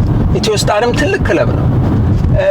ሽምግልና የሚባለውን እኔ ጋርም የመጣም ሽማግሌ የለም፣ ምንም የለም። ሽምግልና የማያስፈልገው ለምን መሰለ? ኢትዮስታር ትልቅ ቡድን ነው። ቲሙ አለ። ብቃት ያለው ወጣት ካለ፣ ብቃት ቲሙ ላይ መጫወት እችላለሁ ካለ፣ ዲሲፕሊን የሆነ ወጣት ችሎታ ያለው ካለ ሁሉ ጊዜ አናውስ ይደረጋል እኮ። እንደዚህ ቦታ ላይ መታችሁ ትሬኒንግ አድርጉ አይደለም። ኢትዮጵያዊ ዲሲፕሊን ያለው ኤርትራዊ ጥሩ ችሎታ ካለው መጥቶ ፕራክቲስ ማድረግ ይችላል። ከዚህ በላይ እንትን የለም እና ዲሲፕሊን የሆነ ከ17 ዓመት እስከ 30 ዓመት ያለ ወጣት ማለት 28 ዓመት ድረስ ያለ ወጣት ከ17ቱ ጋር መግባባት ስለሚችል ዲሲፕሊን ከሆነ ችሎታ ካለው ኦፕን ነው በሩ ለማንም። ስለዚህ ትልቅ ቡድን አለ። ኢትዮስታር ነው። ወጣት የሆነ ተጫዋች አቅም ያለው ችሎታ ያለው መጥቶ ትሬኒንግ ያደርጋል። ለምን? ቲም ነው። ቲም እንደ ቲም ትሬኒንግ እየሰራ ያው ስለ ስፖርቱ ይገባሃል ብዬ ነው። ትሬኒንግ የሚሰሩ ልጆች አመቱን ሙሉ አሁን ለምሳሌ ዊንተር እንኳን አይቋረጥም፣ እንሰራለን። ኢንዶር አለ። አመቱን ሙሉ የሚሰሩ ልጆች አሉ፣ የቲሙ ልጆች። እነሱ እያሉ አሜሪካ ለመሄድ ብቻ ስለፈለገ አይሄድም። መጥቶ ግን ሰመር ላይ ትሬኒንግ ሰርቶ ካሉት ልጆች ተሽሎ በሚጎለን ቦታ ከጠቀመ የቲሙ አባል ሆኖ ይሄዳል። ግንስ የቲሙ አባል ሳይሆን አሜሪካ ለመሄድ ብቻ ፈልጎ መጥቶ ትሬኒንጉንም የሰመርን ሳያሟላ መሄድ ቢፈልግ እዚህ ጋር ብቁ ልጆች ካሉን፣ ትሬኒንጉንም የሚያሟሉ ልጆች ካሉን ቅድሚያ የምትሰጠው ለቲምህ ልጅ ነው። ግንስ ችሎታውን ለማሳየት ችሎታ እንዳለው ለማወቅ መጥቶ ፕራክቲስ ማድረግ አለበት እና ትልቅ ቲም አለ። ትልቅ ቲም ነው ኢትዮስታር። ለማንም ሰው ክፍት ነው። ዋናው ግን የአሸናፊ ግርማም ብቻ ሳይሆን የኢትዮስታር ራሱ ዋናው ዓላማ ዲሲፕሊን ያላቸው ወጣት ተጫዋቾችን ከኮሚኒቲያችን ውስጥ ማውጣት ነው እና ለማንም ሰው ኦፕን ነው ልልህ ነው። ከዚህ ጋር አንድ የመጨረሻ ጥያቄ ላንሳና ወደ ሌሎች ጉዳዮች እንሄዳለን። ቲሙ ለሁለት ተከፈለና ወይም ደግሞ ወጡ በዲሲፕሊን ምክንያት ይወጡና የራሳቸውን ቲም ኢትዮ ዋሊያ የሚል መሰረቱ። ከዛ ሰሜን አሜሪካ ላይ በሚደረገው የኢትዮጵያ እግር ኳስ ውድድር ላይ መሳተፍ ፈልገው የግድ አስቀድሞ ያለው ቲም ፕሬዝዳንት መፈረም ስላለበት ካለዚያ እውቅና ስለማይሰጣቸው አስፈርሙ ሲባል አሸናፊ ከለከለን፣ አልፈርምም አለ፣ እንዳንሳተፍ አደረገን የሚል ስሞታዎችን ያነሳሉና በሌላ ስም በኢትዮ ስታር ሳይሆን በኢትዮ ዋሊያ ወይም ደግሞ በሌላ ስም ተሰብስበው የራሳችንን ቲም ይዘን ሰሜን አሜሪካ ላይ መሳተፍ ፈልገን የኢትዮ ስታር ሰዎች ዋንኛነት አሸናፊ አልፈረምም በማለቱ መሳተፍ አልቻለም ብለው ኮምፕሌን የሚያቀርቡ አሉና ይሄ ነገር እውነት ነው ወይስ አሉባልታ ነው? ያው እንግዲህ ቴዲዬ ማለት ሀሪፍ ጥያቄ ነው የምትጠይቀኝ። በጣም ሀሪፍ ነው፣ አግባብ ያለው ነው። ያው ይሄ ጥያቄ ያው የሚያነሳውም ሰው ያው አሉባልታ እንደሆነ ያውቀዋል። አንደኛ ነገር እዚህ ከተማ አንድ ሌላ ክለብ አይደለም 5 ቢቋቋም እንደ አሸናፊ ግርማ በጣም ደስተኛ ነው። ለምን ሁሉ ማለት ብዙ ክለብ ቢበዛ በደንብ ወጣቱ የመጫወቻ አማራጭ ይኖረዋል። ግንስ በምን ሲሆን በፖዚቲቭ ማለት እኔ እንደ ቴዲ መስራት ስፈልግ ቴዲን በማይጎዳ መንገድ አማክር ነው መሆን ያለበት። የኤስኤፍኤን ባይሎም ያንን ነው የሚለው። አንድ ክለብ ካለበት ከተማ ሌላ ክለብ መግባት ከፈለገ ከተማው ላይ ያለውን ክለብ ማማከርና ከተማው ላይ ያለው ክለብ ፈቃደኝነት መኖር አለበት ይላል። እንዳልከው ከዚህ ከተማ ኤስኤፍኤን ክለብ ለመግባት ፍላጎት እንዳለ እኔ የሰማሁት የኤስኤፍኤን ቦርድ ሚቲንግ ልንሄድ አንድ ቀን ሲቀረው እማቀው ነገር የለም።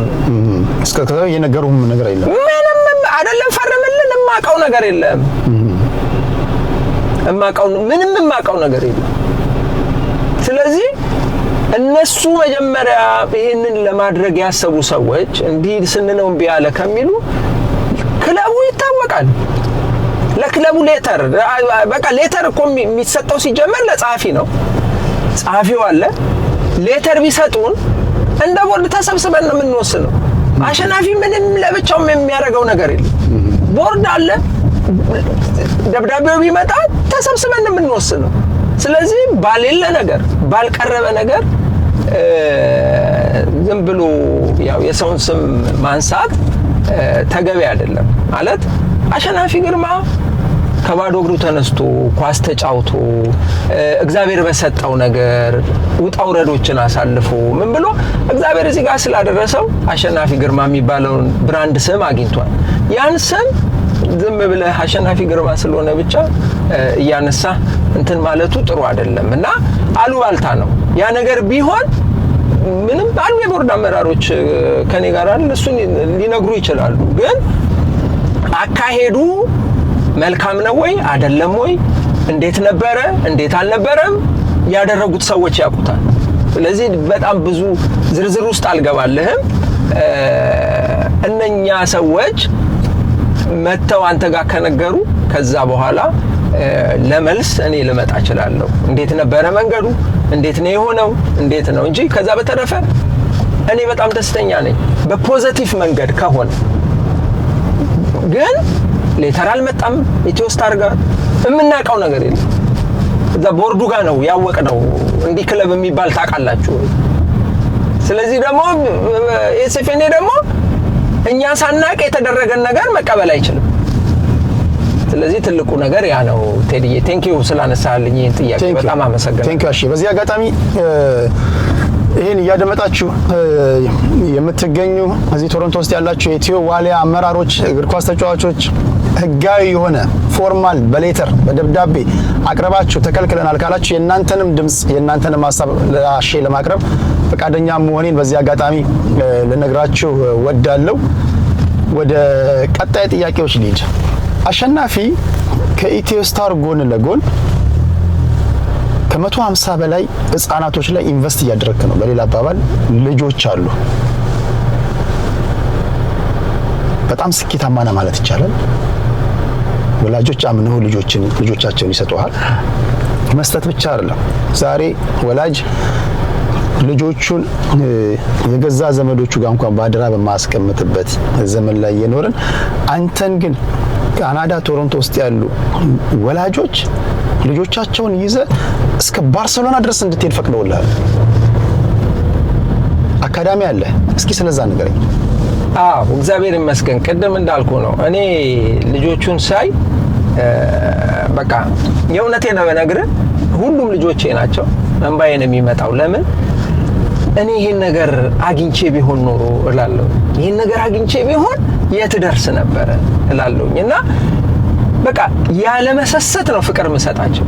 በቃ የምችለውን ነገር ሁሉ በቃ ከነሱ ተለይቼ ራሱ በሚቀጥለው ሳምንት ደግሞ ምን አይነት የሚያስደስታቸውን ትሬኒንግ ነው ማሰራው እያልኩ ነው ማስበውና እግዚአብሔር ነው ያከበረኝ፣ እግዚአብሔር ነው ያስከበረኝና ትልቅ ክብር ምስጋና ለእግዚአብሔር ማድረስ ፈልጋለሁ በዚህ አጋጣሚ። ለምን ብትል የ9 ዓመት ልጅ አምኖ እናትና አባት ስፔን ድረስ ልጆቻቸውን ሰጥተው ነው እንዳልከው የላኩኝ። ይህን መታመን የሰጠኝ እግዚአብሔር ነው። ምንም ነገር ሳይሆኑ ልጆቹ ደግሞ እግዚአብሔር እቅፍ ድግፍ አድርጎ በሰላም እዚህ ስላመጣን ደግሞ የበለጠ ደስ ብሎኛል። ያ ምንድነው እኔ ዋናው ስፔን የሄድንበት ዓላማ ልጆቻችን ሄደን ለካ ስፔን ባርሴሎና መጫወት እንችላለን የሚሉት ነገር አይምሯቸው ውስጥ እንዲቀረጽ ነው ትልቁ ነገር። ያ ነገር ደግሞ በጣም ተቀርጿል ውስጣቸው። በቃ አሁን ማድረግ እንደሚችሉ አስበዋል። ይሄንን ነገር ሳደርግ ይሄን ሁላ ነገር ሳሳካ አልጋ ባልጋ አይደለም ሁሉ ነገር ውጣ ውረዶች አሉት። ግን ወላጆቹን አሁንም ሁሌም ስላመኑኝ እግዚአብሔር ያክብራቸው፣ ሁሌም ለመታመን እጥራለሁ። የአሸናፊ ግርማ ሶከር አካዳሚ በጣም በቃ ከምነግርህ በላይ ከኔ ጋር 7 ኮቾች ነን። ብዙአየሁ አለ፣ ዘወንጌል አለ፣ ዳዊት አለ፣ አህመድ አለ፣ በላይ አለ፣ ትራሃስ አለች። እነኚህ ሁላ እንደ አሸናፊ ሆነው ነው ፍቅር የሚሰጡት ለልጆቹ። የሚችሉትን ነገር ነው የሚያደርጉትና እግዚአብሔር ይመስገን በጣም እስከ 150 ልጆች አሉ። ኢትዮስታር ላይ ከ50 በላይ ልጆች አሉ ወጣቶች። 2 ቲም ይወጣዋል ኢትዮስታር በአሁኑ ሰዓት። ትልቁ ደስ የሚለው ደግሞ ልክ ከኛ አቅም ያላቸው ኳስ የሚችሉት ልክ 17 ዓመት ሲሞሉ የሚሸጋገሩት ወደ ኢትዮስታር በቃ አብሮ ነው ተያይዞ የሚሄደው እና ደስ የሚል ነገር ነው። አካዳሚው በደንብ መስመር ይዞ እየሄደ ነው። ወላጆች በጣም ደስተኞች ናቸው። በቃ ሪዝነብል በሆነ ፕራይስ ነው ለሜዳ ነው የሚከፍሉት። ይሄን ሁላ ወጣት አሁን ለማስፋት እየታሰበ ነው። አሁን አሸናፊ ግርማ ሶከር አካዳሚ ለምን ካልጋሪ አትመጣም እያሉ ነው ወላጆች። ለምን ሃሚልተን አትመጣም እያሉ ነው።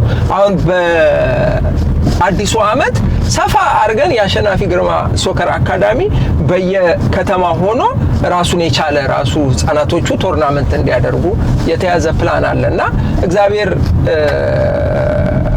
ፍሬያችንን አብዝቶታል። እግዚአብሔር ክብር ምስጋና ይግባው። እግዚአብሔርን በስራዬ ሁሉ ከፊቴ ስለሚቀድም ለማመስገን እፈልጋለሁ ልልህ ነው። እንሰፋለን፣ እንበዛለን። የሰው ጥረት ካጋጠመህ አለን ትመጣለን። በነገራችን ላይ እንዳልኳችሁ ቅድም ቴዲ ጎበዝ እንግዲህ ዲፌንስ ነው። ያኔ እርግጠኛ እኔ የነበርኩ ሰዓት ቪዛ ምናምን ስላላገኘ ነው እንጂ ያልሄደው ከቲሙ ጋር ኢትዮስታር በጣም ጥሩ ዲፌንስ ነው። ጥሩ ኳስ ተጫዋች ነው። ለማታውቁትም ማለት ነው ኢትዮስታር አባል ነበረ እና አሁንም እግሩን ተሽሎት ትሬኒንግ ከጀመረ ሚኒሶታ ያው የዲፌንስ ቦታውን ለወጣቶቹ ኤክስፒሪየንስ እየሰጠ መጫወት ይችላል ለማለት ነው። ጎበዝ ተጫዋች ነው። እኔ ስናገር አላምን ብላችሁኛል አይደለ? ብዙ ጊዜ ኳስ ተጫዋች ነኝ ስላችሁ ይሄው በአንጋፋውና በእውቁ እግር ኳስ ተጫዋች አሸናፊ ግርማ ተመስክሮልኛል። ከዚህ በኋላ ምን ትላላችሁ? እንግዲህ ጠላት ምን ትላለህ? ተጫዋች አይደለም ኳስ መታት አቅም ብላችሁኝ ነበር አይደል? ይሄው በብሔራዊ ቡድናችን በአንጋፋው ተጫዋች ተመስክሮልኛል። ቴንኪው አሽዬ ቴንኪው። ከነዚህ ህፃናቶች ጋር አላማህ ምንድን ነው? እነዚህ ህፃናቶች እኔ የሚታየኝ ነገር አለ። ኢትዮጵያ ወስደ እነዚህ ልጆች ራሳቸው ኢትዮጵያዊነት የመጀመሪያ ኢትዮጵያዊነት ይታየኛል። ኢትዮጵያዊነትን በአእምሯቸው ተቀርጾባቸው እንዲያድጉ ነው የምታደርገው። ሁለተኛ ተስፋ ይታየኛል። የኔ እይታ ነው። ያንተን ተነግረናል። እኚህ ልጆች ሲያድጉ ነገ ሀገራቸውን ይጠቅማሉ፣ ክለብ ውስጥ ይገባሉ፣ በጣም ትልቅ ሀብት ናቸውና ያንተ ምናልባት እይታ እዚሁ ካናዳ ውስጥ አሰልጥናቸው እዚሁ ካናዳ ውስጥ ባሉ ሊጎች እንዲጫወቱ ከተቻለም ወደ ኢሮፕና ወደ ሌላ አካባቢ ሄደው እንዲጫወቱ ለማድረግ ነው? ምንድነው ራዕይ በእነዚህ ህፃናቶች ዙሪያ ላይ? ቴዲ ማለት አሪፍ ጥያቄዎች ነው ዛሬ እየጠየቀኝ ያለው። አሪፍ ቆይታ ነው እያደረግን ያለ ነው። ያው የሚከብድ አይደለም። ወንድማማች ነው። እንደ ታላቅና ታናሽ እያወራን ያለ ነውና እንዳልከው ነው። የኔ ትልቁ እይታዬ ምንድነው ለምሳሌ አሁን እንኳን ከአካዳሚ ማለት የዛሬ 5 ዓመት የጀመሩ ልጆች አሁን አንዱ ብሩክ መስፍን ይባላል ካቶሊክ ስኩል ነው የሚማረው ኳስ በጣም ጎበዝ ነው ሃይ ስኩል ገብቷል ዘንድሮ የሚገርም ነገር ትምህርቱ ላይም ጎበዝ ነው ኳስም ጎበዝ ነው ሃይ ስኩል ሲገባ በኳሱ ስኮላር አገኘ ዋው የግል ትምህርት ቤት ዋው እና አባትየው ባለፈው በቃ አንተ የምታረግልን ነገር ያመሰገነኝ ሻይ የጠጣን ሲነግረኝ በቃ ገረመኝ በቃ የማደርስበት ትምህርት ቤት በቃ የሚመጡበት መኪና በጣም ነው የሚገርመዋል እና ቴንኪው እግዚአብሔር ይስጥልኝ በስፖርቱ ጎበዝ ስለሆነ ትምህርቱ ላይ ጎበዝ ስለሆነ እኔ ከፍዬ ማላስተምረው ትምህርት ቤት ውስጥ ያው ስኮላር አግኝቶ እየተማረ ነው አለኝ በቃ ለኔ ይሄ ከምንም በላይ ነው እንደገና ወደ 3 ተጫዋቾች ወደ ትልልቅ አካዳሚ ውስጥ ትራይአውት አድርገው እየተጫወቱ ያ ማለት ምንድነው በቃ የኔ ጥረት ከእግዚአብሔር ጋር እየተሳካ ነው ልጆቻችንን ወደ የሚፈልጉት ነገር እያስገባን ነው ማለት ነው ቀደም እንዳልከው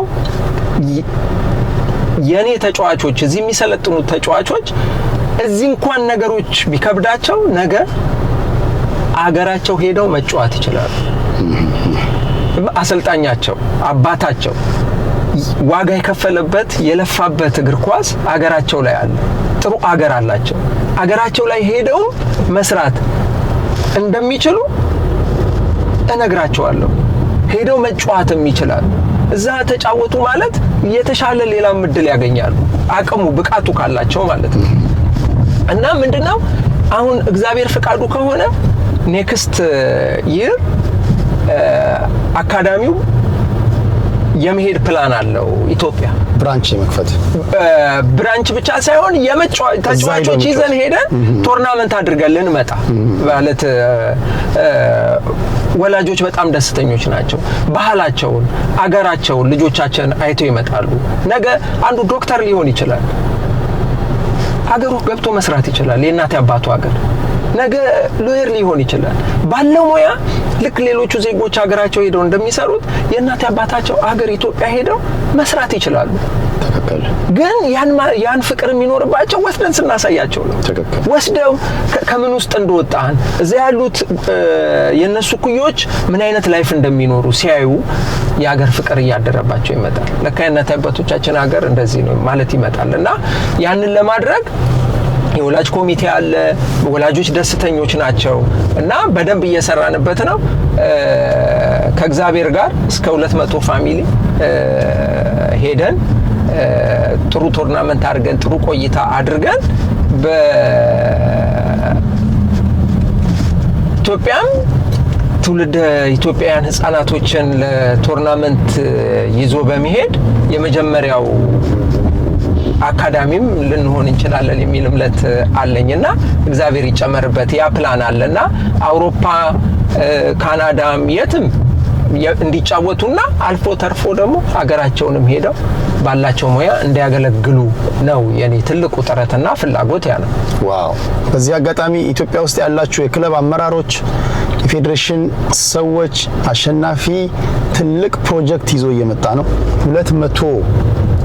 150 ህጻናቶች 200 ወላጆቻቸውን አጠቃላይ ይሄን ቲሙን ይዞ ሲመጣ ቀላል አይደለም ሞስት ሙሉ ፕሌን ነው የሚሄዱትና በተለይም አይኖቻችሁን አሁን ገልጣችሁ ማየት ያለባችሁ ጊዜ ይመስለኛል እንደምታውቁት አዲስ አበባ ውስጥ ከዚህ ቀደም ከነበረው ለተሻለ ሁኔታ ግሪን ኤሪያዎች የተስፋፉ ነው ጠቅላይ ሚኒስትሩን በዚህ አጋጣሚ እውነት ትልቅ ምስጋና ይገባቸዋል ምክንያቱም እኔ ተወልጄ ነፍስ እስካወቅኩበት ጊዜ ድረስ ለእግር ኳስ እንዲህ ትኩረት አይቻላልም ግሪን ኤሪያዎች ላይ ትኩረት በማድረግ እየተጫወቱ በማሳየት በተለይም ተስፋችን ህፃናቶች ላይ ነውና ምናልባትም ለዓለም ዋንጫ እስካሁን አልፈን አናውቅም እኔ ከሀገር የወጣሁት በነገራችን ላይ የኢትዮጵያ ከ31 ዓመት በኋላ ለአፍሪካ ዋንጫ ማለፏን ተከትሎ ያለ መዘገብ ነው የወጣሁት አሁን ተስፋችን ወጣቶች ናቸው ህፃናቶች ናቸው ህፃናቶች ደግሞ ሲባል እንደዚህ አሸናፊ ግርማ አይነት ራዕይ ያላቸውን ሰዎች መንከባከብ መደገፍ አለብን ኢትዮጵያም ሲመጡ ክለቦቻቸውን በማስጎብኘት ከነሱ ጋር ምልመላ በማድረግ ምቹ ኢንቫይሮንመንት በመፍጠር የበኩላችሁን አስተዋጽኦ እንድታደርጉ በዚህ አጋጣሚ ለመናገር ወዳለሁ። አሽዬ በጣም በጣም በጣም ለሀገር ለህዝብ ስለምታደርገው በአድማጭ ተመልካቾች ስም ከልብ ከልብ ከልብ አገር ትወዳለች፣ ታመሰግናለች። እኔም በአድማጭ ተመልካቾች ስም ልባዊ ምስጋናዬን አቀርብልሃለሁ። ወደ ባርሴሎና እንሂድ። ባርሴሎና ሄዳል። ባርሴሎና ስሙ ራሱ እግር ኳስ ነው። ስሙ የቱሪስት መስህብ ነው። ቱሪስት መስህብ ከሆነበት አንዱ ደግሞ እግር ኳስ ነው። ላማሲያ አለበት፣ የነ ዮሐን ክሩፍ ፍልስፍና አለበት፣ የነ ሊዮኔል ሜሲ ቲሙ ራሱ ባርሴሎና ሳሩ ራሱ ታጭሎ የሚሸጥበት ሀገር ነው፣ ከተማ ነው። ባርሴሎና ውስጥ መወለድ በራሱ ትልቅ ነው፣ ትልቅ ነገር ነው። ቱሪስቶች ሲሄዱ የመጀመሪያው ተቀዳሚ ተግባራቸው እግር ኳስና እግር ኳስ ነው። አሸናፊ ደግሞ በኢትዮጵያ ከዚህ ቀደም አሰልጣኞች ለስልጣና ሲሄዱ አውቃለሁ በግለሰብ ደረጃ። ይህን ያህል ህጻናቶች በአካዳሚ ደረጃ ሰብስበ ይዘህ ስትሄድ የመጀመሪያው ሰው ነህና ምን ታዘብክ? ምን ቁጭት አደረብህ? አዎ ቅድም እንዳልኩ ነውና እነሱ በቃ በደንብ ለፍተው ነው እግር ኳስን የተቆጣጠሩት። በወሬ አይደለም፣ በቃ በደንብ እና የሚሰሩትን ስራ ከ6 ዓመት ጀምሮ ብታይ በቃ የልፋታቸውን ዋጋ ነው እያጨዱ ያሉት። ሲስተሙ በደንብ ዘርግተውታል። በቃ ስትሄድ ባርሴሎና ኑ ካምፕ ለመግባት እያንዳንዷ ነገር ክፍያ ናት። እያንዳንዷ በቃ ሙዚየም ብትገባ ክፍያ ነው፣ ሜዳ ብትጎበኝ ክፍያ ነው። ትጥቅ ገብተህ ስትገዛ ከነ ውሃ መጠጫ ከነ ምኑ በቃ እያንዳንዷን አጋጣሚ ይጠቀማል። እያንዳንዱ አጋጣሚ በቃ ወረፋ ነው። ስምህን ከፈለክ በስም ከፈለክ በልጅ ስም ሁሉ ስታምፕ ማድረጊያው እዛ አለ። ሁሉ ነገር የተጫዋቾች የሚጫወቱበት ማሊያ አለ። የደጋፊ ደግሞ ማሊያ ኳሊቲው አንድ ስቴፕ ወረድ ያላለ እንደየ ኳሊቲው ዋጋው ይለያያል እና ሁሉን ሲስተም አድርገዋል። ልክ ሙዚየም ስትገባ የየአንዳንዱ የክለቡ ተጫዋች እያንዳንዱ አሻራው የጣለ ፊርማው የፈረመበት ማሊያ ፎቶ የነ ሜሲ ባላንዶር ያነሳቸው የወርቅ ጫማዎች በመስተዋቱ ሳምፕሎቹ ማለት ነው። እያንዳንዱ ሜዳው እንዴት እንደሚሰራ ሁሉ ነገር አይተህ ጎብኝተህ ነው የምትወጣው። በቃ ክለቡ ከምን ተነስቶ የት እንደሆነ ከየት ተነስቶ የት እንደሆነ እያንዳንዷ ዋንጫ ምንም ነገር አይቀራቸውም እና ሁሉ ጊዜ በቃ ምን አለ በቃ ይሄን ተሞክሮ የአገራችን ፌዴሬሽን የአገራችን ክለቦች ቢወስዱት በቃ ምንም ታሪክ አታጣም። የምትፈልገው ነገር አለ እዛ ጋር መጠየቅም አይፈልግም።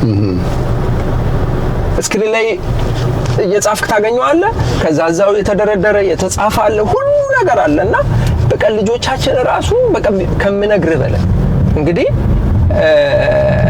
አንድ ማሊያ 175 ዩሮ ነው የገዛ ነው እንግዲህ አንድ ማሊያ ከቁምጣው ውጪ ያው ቦታው ባርሴሎና በቃ ሜዳው ኳሊቲው ኦሪጂናሉ ማሊያ ስለሆነ ማለት ነው። በጣም ከሺዎች በላይ ነው የሚጎበኘው በየቀኑ ያን ቦታ ከሺዎች በላይ እያንዳንዱ ሰው ኮዳ በስከርብ ቲሸርት ማሊያ ሳይገዛ የሚሄድ የለም። ቱታ እና በደንብ ዘርግተውታል። በቃ ምንም የማይቋረጥ ሲስተም ነው የዘረጉት። ምንም የማይቋረጥ ኢንካም ነው የሚያገኙት እና በቃ በደንብ መጀመሪያ ኳሳቸው ላይ ስለሰሩ ስታር ተጫዋቾችን ስላፈሩ ህዝቡ ይመጣል እና ከተሰራ የማይመጣ ነገር የለም እና ባርሴሎና በጣም እኔ ልጆቹ ይታያሉ፣ ልጆቹ ኤክስፒሪየንስ ያገኛሉ ብዬ ይዣቸው ሄድኩት እኔ ነኝ። ከነሱ በላይ እኔ ነኝ ኤክስፒሪየንስ አግኝቼ የመጣሁት እና ለሀገራችን ስፖርት ይሄንን ተመኘውኝና በቃ በደንብ መስራት አለብን ማለት ከነኛ አይነት ልጆች ጋር ነው እንግዲህ የኛ ልጆች ኮምፒት የሚያደርጉት ወጥተው ለመጫወት። ስለዚህ ከማውራት በዘለለ መስራት አለብን የሚል እምነት አለኝ። ክብራትና ክብራን አሁን አሼ የተናገረውን እስኪ ባርሴሎና የአሸናፊ አካዳሚ ያደረገውን ቆይታ እስኪ አይተን እንመለስ። ባርሳ ስፔን ገብተናል። ሂዱ እየገባችሁ አይ በሰላም ገብተናል። አይ አይ አይ ዴቭ አይ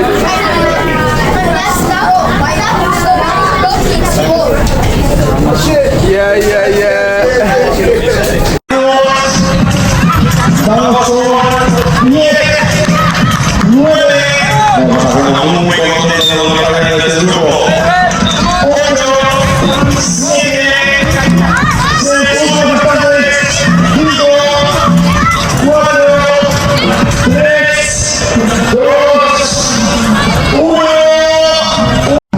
ኃይለኛ ነው። ውሃ እየጠጡ ነው ልጆቻችን። ያታ ድሪንክ ወተር ውሃ እየጠጡ ነው። ዛሬ ግራጁዌሽናቸው ነው። ናታ ወሪዮ ካራስ የስ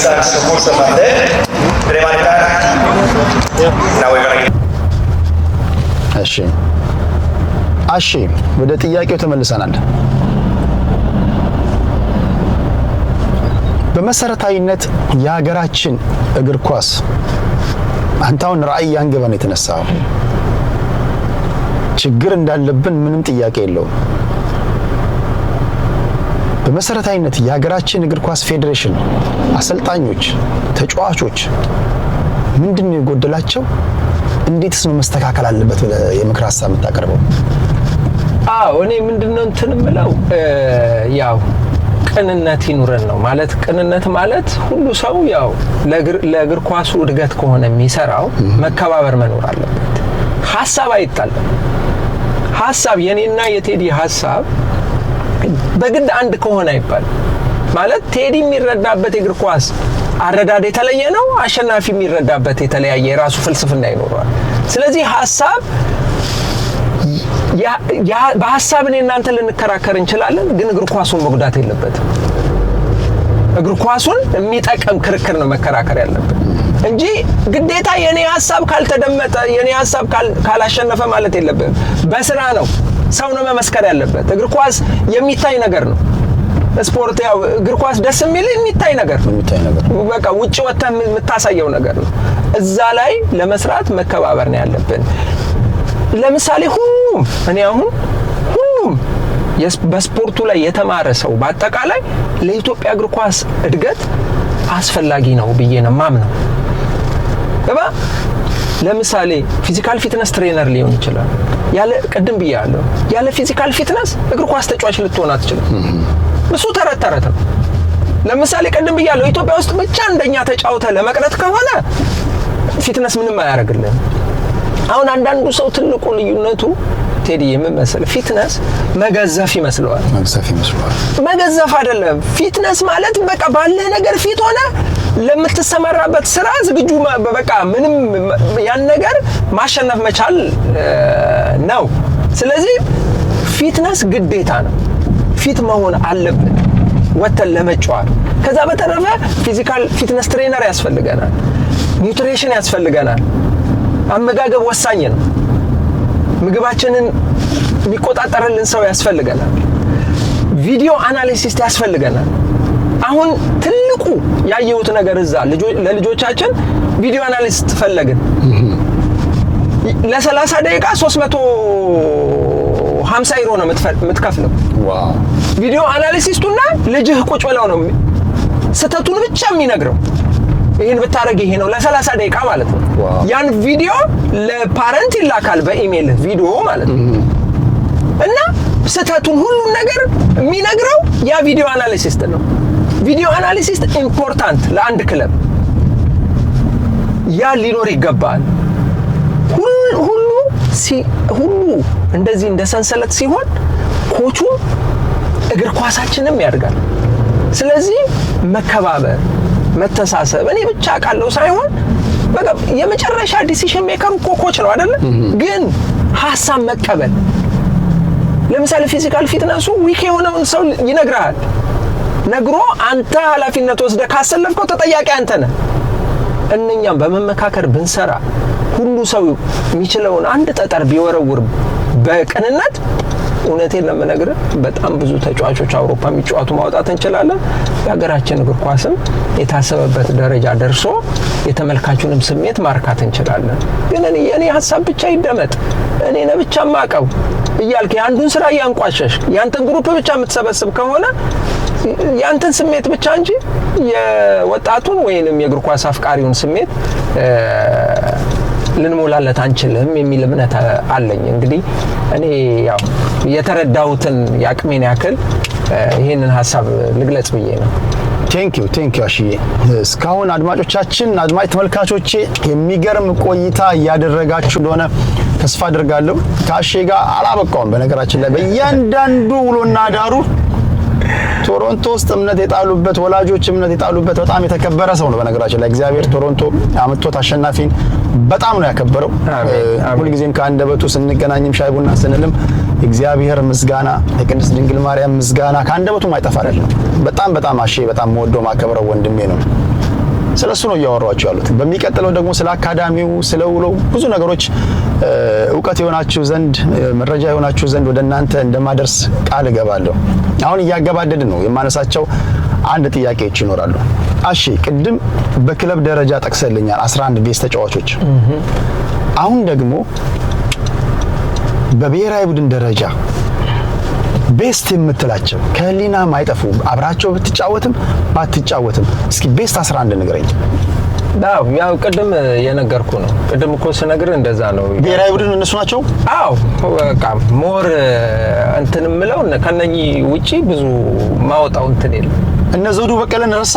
ኖ ዘውዱ በቀለማ በጣም የሚረሳ አይደለም። ቅድም እነ ስንታየው ቆጬ አሁን ከቆጬ ጋር አልተጫወትንም። ለምሳሌ የድል ነገር ሆኖ በብሔራዊ ቡድን ህፃን እያሉ ያዩት አጥቂ ነው። የሚገርም አጥቂ። ቅድም እንዳልኩ ነው ከ30 በላይ ቤስት 11 ማውጣት ትችላለህ።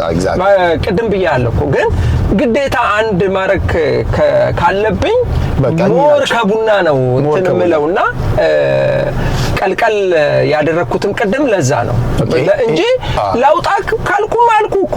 አሁን በቅርቡ አብሬያቸው የተጫወትኩት አሉ። አሁን ኒዮናስ ገብረ ሚካኤል አሉ፣ ዘውዱ በቀለ አለ፣ በረኛ ላይ ደያስ አሉ፣ ታዲዮስ፣ ሳዳት። እዚህ አሁን ደግሞ ቅርቡ ላይ ስትመጣ መስዑድ አሉ፣ አብሬያቸው ኤልፓ የተጫወትኳቸው በጣም ብዙ ልጆች አሉ።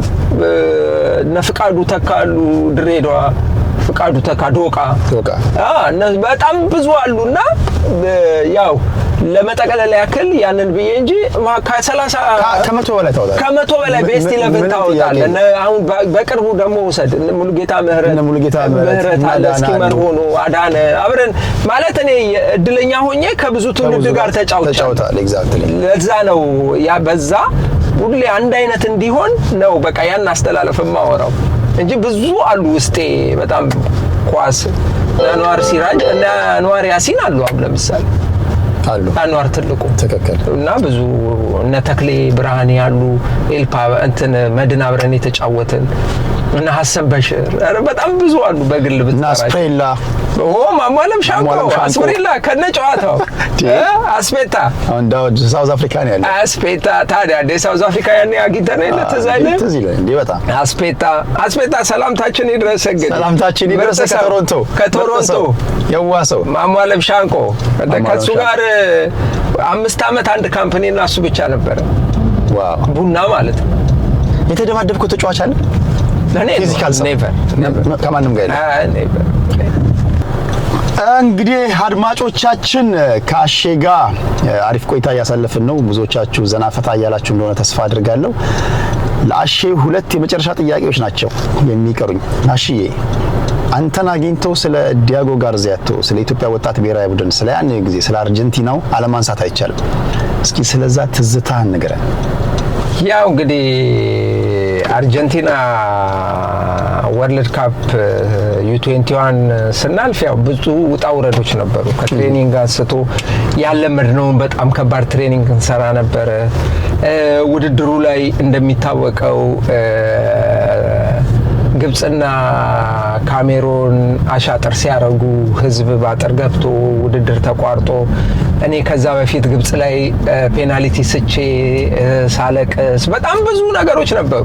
በዛ ሁሉ ነገር ውስጥ ያው እግዚአብሔር ከኔ ጋር ስለሆነ መብራን ድንግል ማርያም ከኔ ጋር ስለነበረች ነገሮች ተስተካክለው ተቀይረው እኛና ሳውዝ አፍሪካ ከሁለት በላይ ያገባ ያልፋል ተብሎ 4-1 አሸንፈን ዓለም ወጣቶች ዋንጫ አርጀንቲና ላይ አለፍን። ደስ የሚል ጊዜ ነበረ። ለጋርዚያቶ ያው ቅድም እንዳልኩ ውሃ መጠጣት ያስጀመረው ኢትዮጵያ ውስጥ ጋርዚያቶ ነው። በፊት ትሬኒንግ አቋርጠ ወይ ውሃ ከጠጣ በሌላ መንገድ ነበረ ኮቾቹ የሚወስዱብንና የሆነ ኤክሰርሳይዝ ከሰራን በኋላ ሃይላንድ ነበረ የምንጠጣው። አንድ ትንሿን ሃይላንድ እንጠጣለን ከዛ ወደ ትሬኒንግ ምናምን። ከዛ ትዝ ይለኛል እንደውም ጋርዚያቶ ከሃይላንድ ጋር ኮሚሽን ወስዶ ነው ሃይላንድ እንዲጠጣ ያደረገው ምናምን ላይ ይባል ነበርና በጣም ይገርመኝ ነበር። ግን ያው ዲሃይድሬት እንዳታደርግ ግዴታ ነው። አሁን ስልጠናው ላይ ስመጣ ውሃ ኢምፖርታንት ነው። አሁን ስማርም ሳየው ስልጠናው ላይ ውሃ በጣም አስፈላጊው ነገር ነውና ለጋርዚያቶ ከሄደ በኋላ ግን በየክለቡ የሃይላንድ ውሃ ባጀት እየወጣለት በቃ በየትሬኒንጉ ሃይላንድ ውሃ መሰጠት ተጀመረ። ግዴታ መሰጠት ተጀመረና አንዳንዴ አንድን ሰው ቅድም እንዳልኩት አትሊስት የሰራውን ፖዚቲቭ ነገር ምን አለ ብንገልጽለት ብናወራለት። ኔጌቲቭ ነገር ሊኖር ይችላል።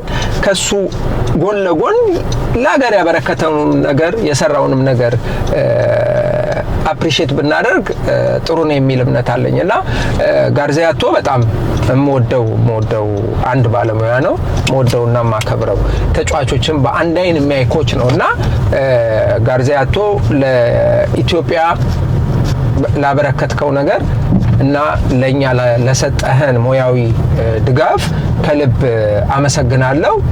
ምስጋናዬ ይድረስ። ከዛ በተረፈ ያው ሁሉ አብዛኞቹ ኢትዮጵያ ውስጥ ያሉ ኮቾች አሰልጥነውኛል። መንግስቱ ወርቁ፣ አሰልጣኝ ሰውነት ቢሻው፣ አስራት ኃይሌ፣ ስዩም አባተ፣ ያው ድሬዳዋ ቅድም እንዳልኩ ጥላውን መገንቾ ግርማይና ለነኚህ ሁሉ ሙያዊ ድጋፍ ስላደረጉልኝ ከልብ አመሰግናለሁ። ከናንተ ከሁላችሁም የተለያየ ኳሊቲ አላችሁ። በጣም ጠንካራ ነገሮቻችሁን ወስጃለሁና አሁን ላለሁበት ማንነቴ እነኛ ከናንተ የወሰድኳቸው ትምህርቶች እኔን አግዘውኛልና ለሰጣችሁኝ ሙያዊ አገልግሎት በደንብ ከልብ አመሰግናለሁ። እንዲሁም በክለብ በብሔራዊ ቡድን በወጣት ቡድን በታዳጊ ቡድን እንዲሁም ሰፈር ውስጥ አብራችሁኝ የተጫወታችሁ ተጫዋቾች ድሬዳዋ አሸዋ ሜዳ ላይ በባዶ እግር ጀምሮ አብራችሁኝ የተጫወታችሁ ተጫዋቾች አብራችሁኝ ባትሆኑ ኖሮ 2 ኮከብ ኳስ ተጫዋች አልሆንም ነበር። 3 የምስራቅ አፍሪካ ዋንጫ አላገኝም ነበርና በእኔ ህይወት ውስጥ ሁሉ በሜዳ ላይ ከጎኔ ስለነበራችሁና እናንተ ገዛ ስለነበረ የነበርኩበት ደረጃ ደርሻለሁ እና አብራችሁኝ የተጫወታችሁ በአጠቃላይ ምስጋናዬ ይድረሳችሁ። በእግዚአብሔር ስም አመሰግናለሁ ላለውኝ አብረውኝ በተለያዩ አጋጣሚዎች ከኔ ጋር ለተጫወቱ ላሰለጠኑኝ በአጠቃላይ በእግዚአብሔር ስም አመሰግናለሁ። አሽዬ ኢትዮጵያ ብሔራዊ ቡድን፣ ኢትዮጵያ ቡና፣ ኢትዮጵያ ክለቦች ውስጥ ተዘዋዝሮ ከድሬዳዋ የጀመረው ያሼ ታሪክ ካናዳ ቶሮንቶ ድረስ ከዛም ባሻገር ህጻናቶችን ከ200 በላይ ህጻናቶችን ይዞ ስፔን፣ ባርሴሎና፣ ኤስፓኞል ሰልጥነው እንዲመጡ ያደረገ ኢትዮጵያዊ ብቸኛው በአሰልጣኙ ታሪክ እንደዚህ በአካዳሚ ደረጃ ህጻናቶችን ይዞ የሄደ ሰው ያለ ስለመኖሩ እጠራጠራለሁ። አሼ የመጀመሪያው ነው። ከዛም ባሻገር አሼ እነዚህ የሚያሳድጋቸው እነዚህ የሚያሰለጥናቸው ህጻናቶች በኢትዮጵያዊነት ፍቅር እንዲያድጉ ኢትዮጵያዊነትን እንዲያንጸባርቁ ሀገራቸውን እንዲወዱ ያላሰለሰ ጥረት እያደረገ ያለ የምንወደው የምናከብረው ወንድማችን ነው። በቀጣዩ ዓመት እነዚህን የሚያሰለጥናቸውን ህጻናቶች ይዞ ወደ ኢትዮጵያ ይመጣል። አስቀድሜ እንደነገርኳችሁ የተለያዩ ባለድርሻ አካላቶች፣ የመንግስት ሰዎች፣ የክለብ ባለቤቶች፣ የክለብ ፕሬዝዳንቶች፣ አሰልጣኞች አይናችሁን ገና ከወዲሁ መጣል አለባችሁ። ከአሸናፊ ጋርም ደግሞ መጻጻፍ፣ መደዋወል በጣም ጠቃሚ ነው። ምክንያቱም ክለቦቻችሁ በአሁን ሰዓት ለውጭ ተጫዋቾች ብዙ ገንዘብ ነው የምታወጡት። ይህን አሸናፊ ይቀርፋል። ለሙከራ ረብጣ ዶላሮችን እያወጣችሁ ያላችሁ የክለብ አመራሮች ፊታችሁን አሁን ወደ አሸናፊ የምታዞሩበት ጊዜ ሩቅ አይደለም። ተጫዋቾችን መመልመል ጀምሩ። ይሄንን ደግሞ ለማድረግ መንገዱ ተከፍቷል።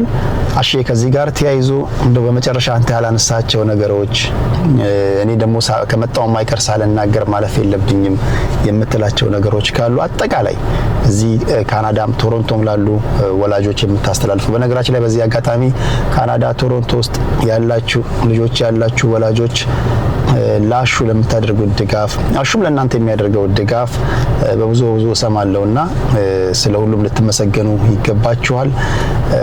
ልጆች ያሏችሁም ደግሞ አሼጋ ቀረብ ብላችሁ ክፍት ቦታ ካለ እንዲሁ ጠይቃችሁ ማስመዝገብን እንዳትረሱ። ስለነሱም የምትናገረው ነገር ካለ አጠቃላይ ማስተላለፍ የምፈልገው ነገር አለ የምትለው ነገር ካለ ቀሪ በመጨረሻ ደቂቃ ያንተ ነው። አሺ ይቀጥል። ኦኬ፣ አመሰግናለሁ። ያው ቶሮንቶ ላይ ያሉ ወላጆች ቅድም እንዳልኩ ከጎኔ ናቸው። የነሱ ከጎኔ መሆን ነው እኔን የበለጠ የሚያበረታታኝ የሚያነሳሳኝ። እነሱን በደንብ አመሰግናለሁ። እንዲሁም ንግድ ቤቶች እንዲሁም አብረውኝ ኮቺንግ የሚያግዙኝ በአጠቃላይ ለነሱም ማመስገን እፈልጋለሁ። ከዛ በተረፈ አሁን ባለፈው ኢትዮጵያ ቫኬሽን በሄድኩበት ሰዓት ብዙ ሜዳዎች አይቻለሁ። የተርፍ ሜዳዎች ልክ እዚህ ሀገር እንዳየናቸው እነኛ ሜዳዎች ይበል የሚያሰኝ ነው። ያው እግር ኳስ ተጫዋች እንደመሆኔ መጠን አይኔ የሚያርፈው ያው የእግር ኳስ ሜዳዎች ላይ ነውና እነኚህ ሜዳዎች መሰራታቸው በጣም ደስ የሚል ነው። ለአንድ ሀገር እግር ኳስ እድገት አስፈላጊው ነገር ነውና እነኚህ ሜዳዎች በማየቴ ደስ ብሎኛል። እንዳውም ሌላ በዛ ያሉ ራሱ መጨመር አለበት። የአዲስ አበባ ሕዝብ ብዙ ነው። እነኚህ ሜዳዎች በመኖራቸው ብዙ ወጣቶች ተጫውተው የተሻለ ቦታ መድረስ ይችላሉ እና አሁን ለምናስበው ለአፍሪካ ዋንጫ፣ ለዓለም ዋንጫ ፕሮፌሽናል ተጫዋቾች እንዲደርሱ ዝም ብለው መጫወቻ ሜዳ ሳይኖር አይደለም የሚደርሱት እና ይሄ መኖሩ ይበል የሚያሰኝና የሚያበረታታ ነውና ሜዳዎች ላይ የተደረጉት ነገሮች አስደስተውኛል። በሄድኩበት ጊዜ ባየሁት ነገርና በጣም የሚያስመሰግንና የሚያበረታታ ነገር ነውና ሞያዬ ስለሆነ ይሄን ነገር ያየሁትን መልካም ነገር ሳላነሳ ማለፍ አልፈልግም ብዬ ነው። ከዛ በተረፈ ያው የኢትዮጵያ ወጣቶች የትም ቦታ መድረስ ትችላላችሁ። አንድ ሰው ከሰራ የትም ቦታ መድረስ ይችላል። የልፋቱን ፍሬ ያጭዳል። ስለዚህ መልፋት አለባችሁ። ራሳችሁን ካላስፈላጊ ነገር መጠበቅ አለባችሁ። በተለይ እነኚህ ሱስ ከሚባሉ ነገሮች ፕሊስ ራሳችሁን ጠብቁ፣ ይደረስበታል። ስለዚህ ሱስ ወጣት ገዳይ ነውና ከሱስ ራሳችሁን ጠብቁ፣ ራሳችሁን ብቁ አድርጉ።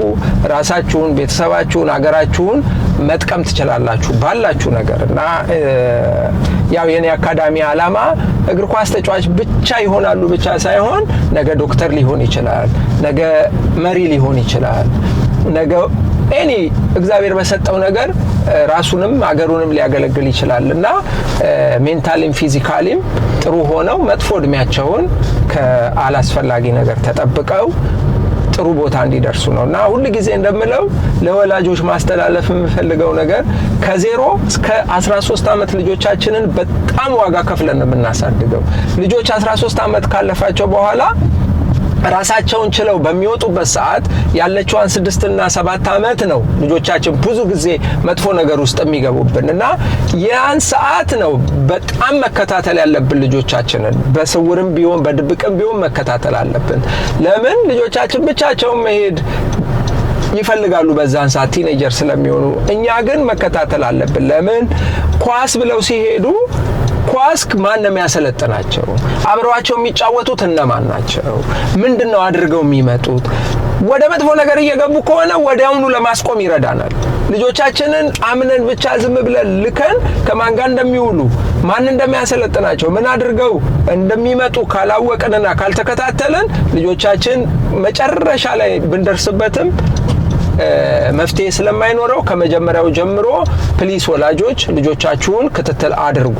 ልጆቻችንን መጠበቅ ያለብን እነኚህን 6 እና 7 ዓመቶች ነውና ፕሊስ ልጆቻችሁን ክትትል አድርጉ።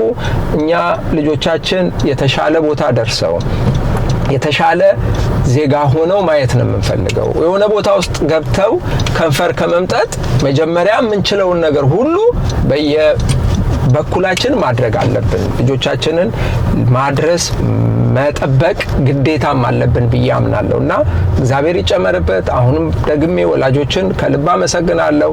እግዚአብሔርን በደንብ አመሰግናለሁ። መታመን ስለሰጠኝ እግዚአብሔርን ከልብ አመሰግናለሁ። ቴዳ ወንድሜ እንግዲህ አሁን እንደ ታናሽ ወንድሜ ነማዬ እንደ ሚዲያ ባለሙያ ሳይሆን እንደ ወንድም ያደረግነው ጥሩ ጨዋታ ጥሩ ውይይት ጨዋታ ነው። ይሄ ኢንተርቪው ሳይሆን ውይይት ነውና ደስ የሚል ነበረ። ሌላ ጊዜም በደንብ በሰፊው እንገኛለን። እኔም አሁን ወደፊት ብዙ እንደዚህ አይነት ለልጆች ለትምህርቶች ለወላጆች የሚሆኑ ነገር አንድ ቀን ደግሞ በቲክቶክ እንገባና እኔ ቲክቶክ አለኝ በዛ ለወላጆችም ለልጆችም ትምህርት መስጠት እንጀምራለን። ባለሙያዎች እየጋበዝን ስለ ሀገራችን እግር ኳስም ውይይት እናደርጋለን። እንግዶች ኢንስትራክተሮች እየጋበዝን እና ቴንኪው አሪፍ ቆይታ ነበረን። እንግዲህ ያው እግዚአብሔር በደስታ እንዳገናኘን ሁሌም በደስታ ያገናኘን ነው የምለው። አመሰግናለሁ ስለነበረን ቆይታ በጣም ነው የማመሰግነው። እንግዲህ ያው ቅድም እንደተባለው ከኢትዮጵያ ደግሞ ወደፊት ወደ ስፔን ልጆችን ይዤ ለመሄድ አስባለሁ። ኢትዮጵያ አዲስ አበባና ድሬዳዋ ለጊዜው አካዳሚን ለመክፈት አንዳንድ ጉዳዮችን ጨርሻለሁ። በቅርቡ አዲስ አበባና ድሬዳዋ ላይ አሸናፊ ግርማ ሶከር አካዳሚ በይፋ ይከፈታል። ከዛ በመቀጠል አዋሳ የተለያዩ ከተሞች ናዝሬት በተለያዩ ከተሞች ላይ አሸናፊ ግርማ ሶከር አካዳሚ ይከፈታል። ምክንያቱም እኔ ለብሔራዊ ቡድን በመጫወትበት ሰዓት በአራቱም አቅጣጫ ለውድድር ሲሄድ ደቡብ ክልል በል ትግራይ በል አሰላ አምቦ ከጨዋታ በኋላ ህዝቡ እየተሸከመ የነበረ ቢጨፍረው እና ፍቅር ነበር የሚሰጠኝ። ያን ፍቅር የሚሰጠኝ የኢትዮጵያን ባንዲራ አርጌ ስለተጫወትኩ ነው እንጂ ጎረቤቱ አይደለም ዘመዱ አይደለም ምንንም ጠይቁ አይደለም። እና የኢትዮጵያ ብሔራዊ ቡድንን ለረጅም ዓመት ተጫውቼ የዓለም ዋንጫ ስላለፍን ሴካፋ ዋንጫ ስላነሳን ሲሄድ ቡድናቸው ተሸንፎ እኔን ተሸክመው ይጨፍሩ ነበር። እና ለሰጣችሁ ፍቅር በአራቱም አቅጣጫ ያላችሁ የኳስ አፍቃሪ በአጠቃላይ ለሰጣችሁ ፍቅር እግዚአብሔር ያክብርልኝ። እኔም በጣም ነው የምወዳችሁ። አገሬ ኢትዮጵያንም አገራችን ኢትዮጵያንም እግዚአብሔር ሰላም ያርግልን፣ አገራችንን ይጠብቅልን፣ ፍቅሩን ያድለን እምለውና ኢትዮጵያ ያው ኢትዮጵያ ናትና ኢትዮጵያ ለዘላለም ትኑር። በጣም ቴዶ አመሰግናለሁ። በጣም ደስ ይለኛል ስለነበረን ቆይታ። ቴንኪው በጣም ክብራትና ክብራን እንግዲህ ሁሉንም እንዳደመጣችሁት ነው። ከአሹ ጋር ያደረግነው ቆይታ ይህን ይመስል ነበረ። ይሄ ጅማሮ ነው። በቀጣይ እየሰራቸው ስላሉ ስራዎች እንዲሁ አካዳሚውን አስጎበኛቸዋለሁ። ለአሁኑ በመኪና ውስጥ ያደረግነው ካናዳ ቶሮንቶ ውስጥ ያደረግነው ቆይታ ይህን ይመስላል። አሽዬ ስለመጣ እውቀትን ልምድን ስላካፈልከን ከልብ ነው ማመሰግነው። መጽሐፉን መግዛት እንዳትረሱ። በመጨረሻም ይሄ መጽሐፍ ያው ዋጋም የለውም ምንም የለውም። ያው አሁን ይሄ ገበያ ላይ አይደለም። ለህፃናቶች ያው ለኢትዮ ስታር ተጫዋቾች ለህፃናቶች በነፃ የሚታደል ነው። አሁን ገበያ ላይ አይደለም። ኢትዮጵያ ግን ሁለተኛ እትም በአማርኛው አሁን በቅርቡ ይታተማል፣ ይመረቃል። እንግሊዘኛውም እዛ ይታተማል። የዛን ሰዓት ጃፈር መጽሐፍት ቤት ነው አሳታሚና አከፋፋይ። የቁጥር አንዱንም የአማርኛውን ጃፈር መጽሐፍት ቤት ነው። የዛን ሰዓት ከቴዲ ጋር ዋጋውንና የህትመቱን እንትን ገበያ ላይ ሲወጣ እንነግራቸዋለን። ይሄ ግን መጽሐፍ ቶሮንቶ ላይ የታተመው ገበያ ላይ የወጣ ሳይሆን ለእንደዚህ ለአድናቂዎቼ ለልጆች ምናምን በነጻ የሚሰጥ ነውና ቴንክ ዩ ቴዶ። ያው መኖር ቢገባም በለቱ አክሴፕት አድርገናል የቀረህበትና ያው በአድናቂዎች በሚዲያ ፊት ጊፍት ሰጥተናል። ከልብ ነው ማመሰግነው። በሌሎች ፕሮግራሞች እስክንገናኝ ድረስ እንደዚሁ ይቀጥላል። ለአሁኑ አሽዬን አሰናብተዋለሁ፣ ምክንያቱም ከዚህ በኋላ ወደ አካዳሚ ይሄዳል። ካለው ውድ ጊዜ እንግዲህ ተሰውቶ ነው እዚህ የተገናኘ ነው። አሽዬ በቀጣይ በጣም አመሰግናለሁ። ኳስም ጀምራለሁ፣ ኳስ ጀምር። ሚኒሶታም ከሄድ ቪአይፒ ቲኬት ኢትዮ ስታር ካለ እንግዲህ የሚዲያ እንትን እዛም ሴፌኔን እንድትዘግብ በደንብ ቪአይፒ ቲኬት አይዲ ኢትዮ ስታር ያወጣልሃል። የከተማችን እንግዲህ ያው ተጽዕኖ ፈጣሪ ስለሆንክ ቪአይፒ ቲኬት ይሰራልሃል። ቃል እንገባልሃለን በኢትዮ ስታር ስም። ቴንኪው አሽዬ ቴንኪው። እንሄዳለን። እግዚአብሔር ሁላችሁንም ትክፉ ይጠብቃችሁ። ሀገራችንን እንወዳለን። ኢትዮጵያችን ለዘላለም ትኖር። በቀጣይ ፕሮግራሞች እስክንገናኝ ድረስ አድማጭ ተመልካቾቼ ጤና ይስጥልኝ። ቻው ቻው ባይ